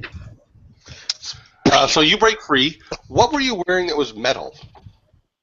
Anything? Nothing. Okay. Just his punch Some of daggers. my Yeah. coins look mint. Just checking. No, that. No, it has to be on the outside. It's only for armor. Okay. The Elven ring? Maybe? The That was wood, necklace? wasn't it? No, it's not metal. Yeah, it was wood. No, I had it around a metal chain, so I don't know. I lose metal studs in my clothing. Oh, okay. So if you got it around the metal tree, then the metal it's going to dissolve, and the ring will fall to the ground. Okay, good. Anyway, but okay, so You're I'm broken free of this thing. You're kind of I'm behind it out now. of Yeah, it's kind of, you're behind it now, and it's moving towards your companions. Hit it with sticks. Are there sticks around? Actually, no. I'm gonna step. The bones. No. I'm just gonna disengage with key point, so I can use the action and step back from it, and say, "I'm not touching that thing." Fair enough. Okay. Jawdat, it's closing on you fast. It's going to swamp you if you don't do something about it. Well, I'm going to move 30 feet away from it. You can move 20 feet away from it, and then you're against the dragon skeleton. Okay, that's fine. I climb inside the dragon skeleton. I'll worry about that later. And from inside of my new fortress, I will start launching guiding bolts at it again. Okay. And then I will also mentally give the command to the dog to attack, and then realize that it's not there, which is fine. My eyeball. So, all right, let's see. Guiding bolt. I definitely hit it. Okay. And I'll quit putting away damage dice. It'd be really helpful. 1, 2, 3, 4. It will take 4, 8, 12, 16 plus 12, 26 points of damage. Kind of damage? Radiant. And the next attack against it has advantage. You said 26. Okay. Balmera, it is about to steamroll you. I believe Grimm backed up, and I know Jawdat backed up. So now you're the closest to it, and it's about to run you over. What do you want to do? I'm gonna get this PDF to work. I'm gonna use my cunning action, and as a bonus action, I'm gonna take a dash move away from it. To fight it. And then, encouraged by the fireball actually working now, she's gonna cast that again. Okay. Don't forget you get that +2. Haha, +1. Don't you have advantage on this roll or something? Yeah, I rolled 2 dice. So a 1 and a 12, so she hits again. She's really starting to feel the magic coming. You get advantage. Yep. 16 points of fire damage. She's really happy for the fireball now. Okay. I really hope Balmera gets the kill on this one. Well, no, it's got 4 left. So it's going to come in and it's going to attack each of you with the pseudopod. I'm going to roll that. Yeah, that's what I'm going to do. Exactly what I'm going to do for you. So, oh my God! Hit and hit. Okay, so I gotta. Yeah. So I hit you, Grimm, and I critted on Balmera. So Grimm, you're hit for 6 points of bludgeoning damage and 18 points of acid damage. I'm gonna use a reaction and throw up my shield. Okay. Which adds +5 to my AC. Right. So I hit a 20. I rolled a 15 plus 5 is 20. I rolled a non-crit 20 against you. I'm 17 plus 5 so is then 22. Okay. Yeah. So then it's going to miss. All right. So the pseudopod's coming right for my face, and I lift up the shield and goes presses against it, kind of son of a bitch. Okay. No problem. I critted against Balmera. Don't worry, I rolled a 26. So you're going to take double damage. So you're going to take 12 points of bludgeoning damage and 36 points of acid damage.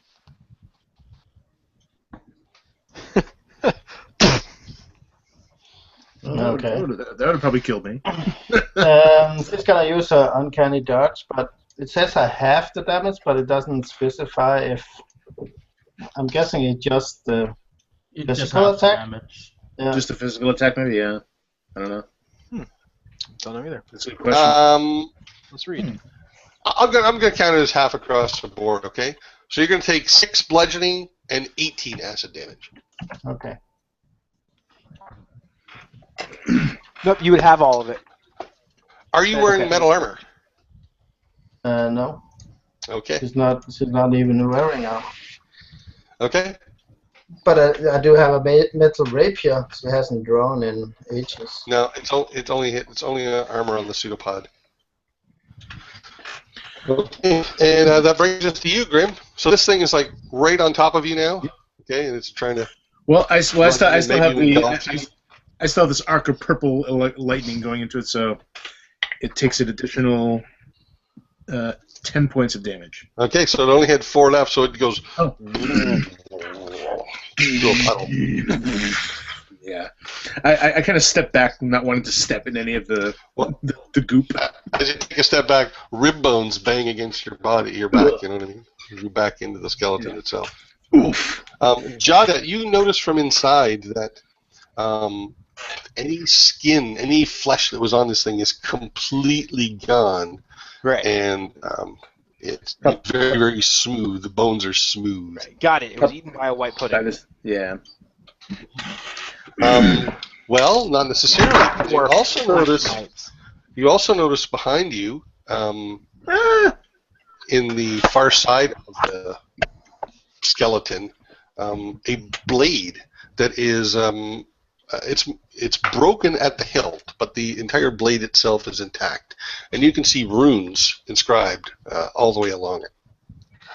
What do I know what language the runes are in? It's magical runes. Okay. So this is the sword that's keeping the dragon dead. Got it. I pull it out. Okay. Yeah, I'll grab it by its the what do you call it? Is it the quillion? Is it the quillion? I should have called it crossguard. Yeah. What kind of blade is it? Like Well, I'm gonna grab that and pull it out. Just. Yep. And is it also look old? You know, I'm assuming weapons have style. So maybe it's all an older right. style. I'll say yes. I'll say yes. So I appreciate it for its beauty and not for its practicality, since there's no handle to it. But so you think it was the white thing or this sword? I'll kind of hold it out, in my hands. That did this thing in. Also, I can now say I've been inside of a dragon. And live to tell about it. Well, if I had to guess, I'd say the sword probably killed the dragon, but that thing picked its bones clean, maybe. Yeah, perhaps. Because in this cold, it wouldn't really rot. Well, Yeah. now that you found like a piece of meat in a freezer, so something ate it, and I'm thinking it was that the thing. snow slime is dead, perhaps we should look around. Well, might as well. We earned it. Yeah, I mean, we actually went Also, okay this time. who looks like they had the crap kicked out of them, by the way? Balmera, Okay. probably. Oh no, Tolraun is worse. Yeah. So, Tolraun was inside a pudding. Tolraun was finally devoured. He's What did you say slimy. about degenerate talk? You can have 12 hit points back. I'll come over and lay my hands on you. Thanks. So, I mean, Tolraun didn't even go down this time, and I actually managed to hit twice with the fireball. Hey, Right, so it's probably a trap. Our luck is turning. Right? We found gold. We have a, I don't know, blade of a sword. We found The a dragon. we found a dragon that we can claim we slew. We take just the skull back home and say, "Hey, look what we Hey, killed." look what we did.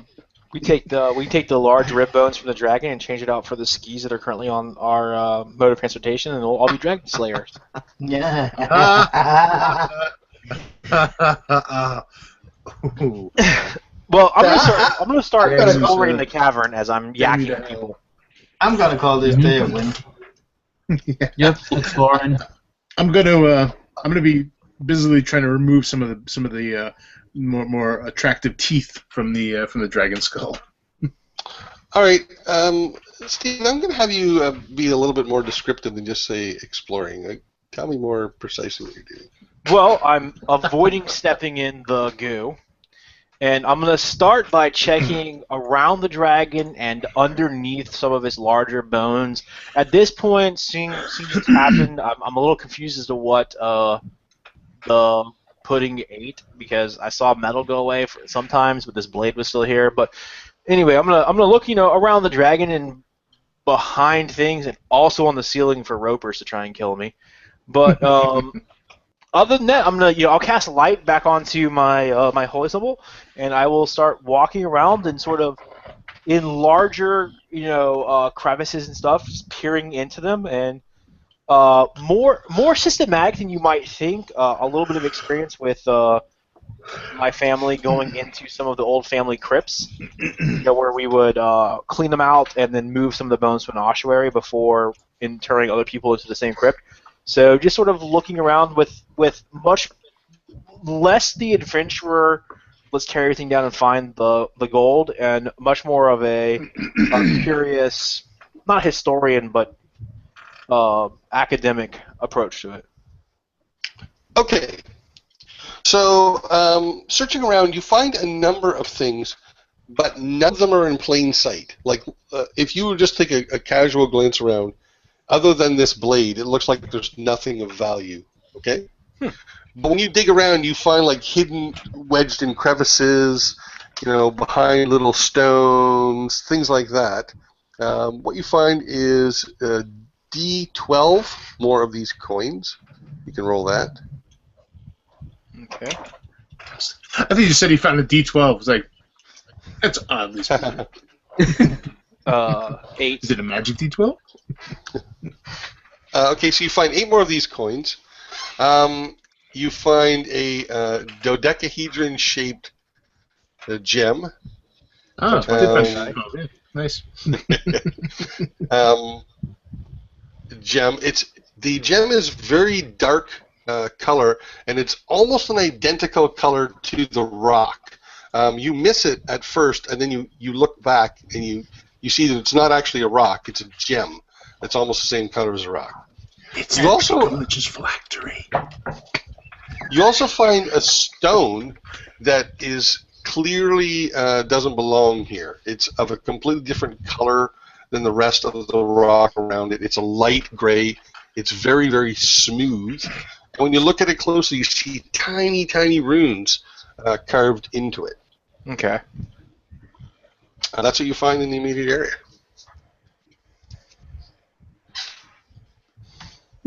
So the gem doesn't have like tiny runes in it, spelling out 1 to 20 in drawing.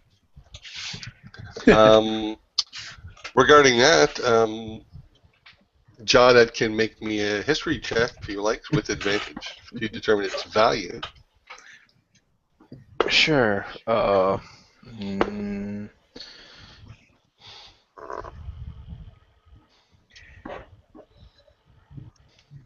28. You estimate it's worth at least 100 crowns, maybe 200. Nice. Okay. And if you roll this magical dodecahedron, if you roll a 20, you can control the god of all gods, the GM. Ring of GM control. Dive GM control. Actually, well, I'm going to do the same thing once, or kind of the same thing that he's doing, kind of looking around once I get a couple of teeth, a couple of fangs, good ones. And but I'm going. Go ahead. No, but I'm going to cast detect magic. So I get my hands glowing and I put them over my face, and when I take my hands away, my eyes are glowing, and I begin to kind of slowly walk around the area of the dragon and into some of these nooks and crannies. And when you cast that, where are these items? The blade, are they exposed to the detect magic spell? Is what I want to know. Well, I probably would have just dropped. I mean, in all honesty, I probably would have dropped all 8 coins and the 2 rocks into a pouch on me because there's, the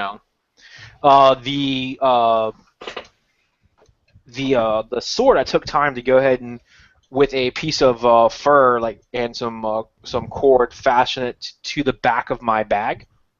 Sort of like a makeshift holder, so it's hanging off the back of me. Okay. He would probably see it on my back because I'm on my way down this little bit of a hallway towards that hat. I'm still gonna go. Okay. Well, actually, if with detect magic, if even if it's in a pouch, I would still see a glow from it because it'll penetrate barriers. So, except like a foot of stone, things like that. So, there's a remnant of an aura off the dragon itself. Okay. The smooth stone is magical, and the blade is very magical. Okay. So, knowing what I know about magic, do I suspect that the sword could be repaired just by adding basically repairing the handle?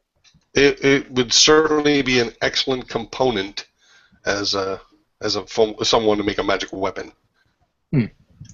You know what I'm going to do? Got an excellent head start. Thinking about that, I'm going to, in addition to the fangs that I take, I'm going to look for just a good chunk of like a foot bone or something like that. To us, which would be big, like maybe that big. It would be like a toe bone. So you can make a wand out of it? Huh? No, make a handle for that sword. Well, I mean, you can certainly find skeletal bones. I mean, yeah, it's right there. So, it's not resisting. Yeah, so I'm going to find a bone that looks like it could be, kind of carved down and made into, a new handle for that sword. Okay. And I say, that gem there would go really nice on the end, I'm gonna go pick up my hat. That's what we really came down here for. That was the important thing.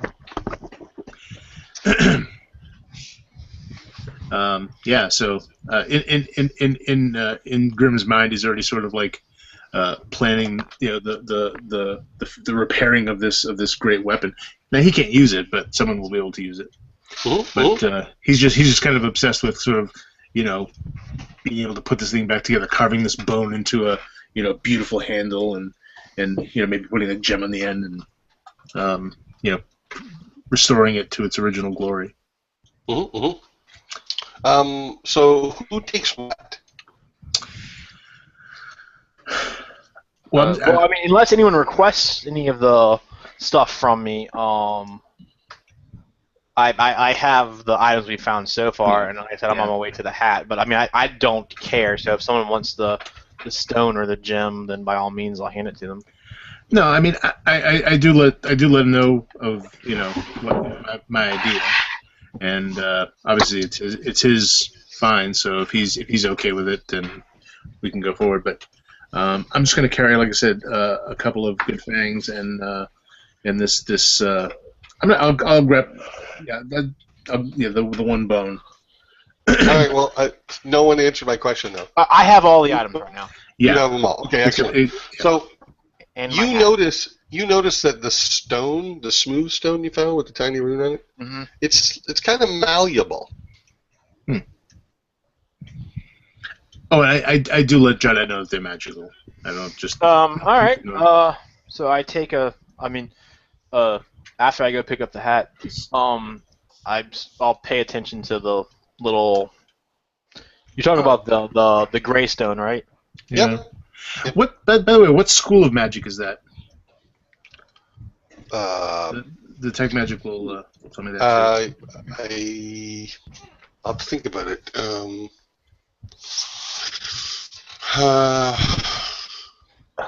Most likely abjuration. I don't know. I'll look it up for you. Okay, that's fine. It's an item I found out of a very old magic book. Okay. Okay. So, what do you want to do from here? So, you've gathered up what you can find from the skeleton. You can see back up a hallway now, where this white pudding was. Where you actually killed it, it's safe to walk now, but the floor is slightly pitted here and there where it kind of dissolved into the stone. Okay. So you've got a tunnel that goes up. There's a hole in the ice, back a short ways, but the tunnel keeps going on the lower level or the upper level. It keeps going further into the mountain or back to where we came? No, back the way you came. Oh, okay. So in other words, you could go out on the bottom or you could go out on the top. I'd rather probably go to the top because we already kind of saw everything that was underneath on our way here. Yeah, you did see some things. Right. Well, we saw the hat. My hat. And my coin. And a piece of gold, I think. So. What does my hat look like? Well, the hat's back a ways. If you want the hat, you're gonna have to go travel back a ways underneath. I've only said like 9 times I was going back that way. I'm sorry. But it's all right. Just that's why I said he would see, the sword on my back as I was like. Doop, doop, doop, doop. Okay, so on the way back, not only do you find a hat, but you find the handle, sword handle. Oh. Funny you had a sword to go with it. Bad luck. All right. The hat looks very well made. It looks in excellent condition, just despite it being here for quite some time. Nice. All right. Well, I will go back as far as that coin. Okay. So, and then I'll rejoin the group or catch up to them who are now walking up to me, however the case might be. Yeah. Well, okay. So you guys are regathered under the hole in this ice. Okay. There's still a rope hanging down, and we're going to end it right there. How does that sound? Okay. All right. So thanks to everybody who was watching, and join us again next week. We'll pick it up right here.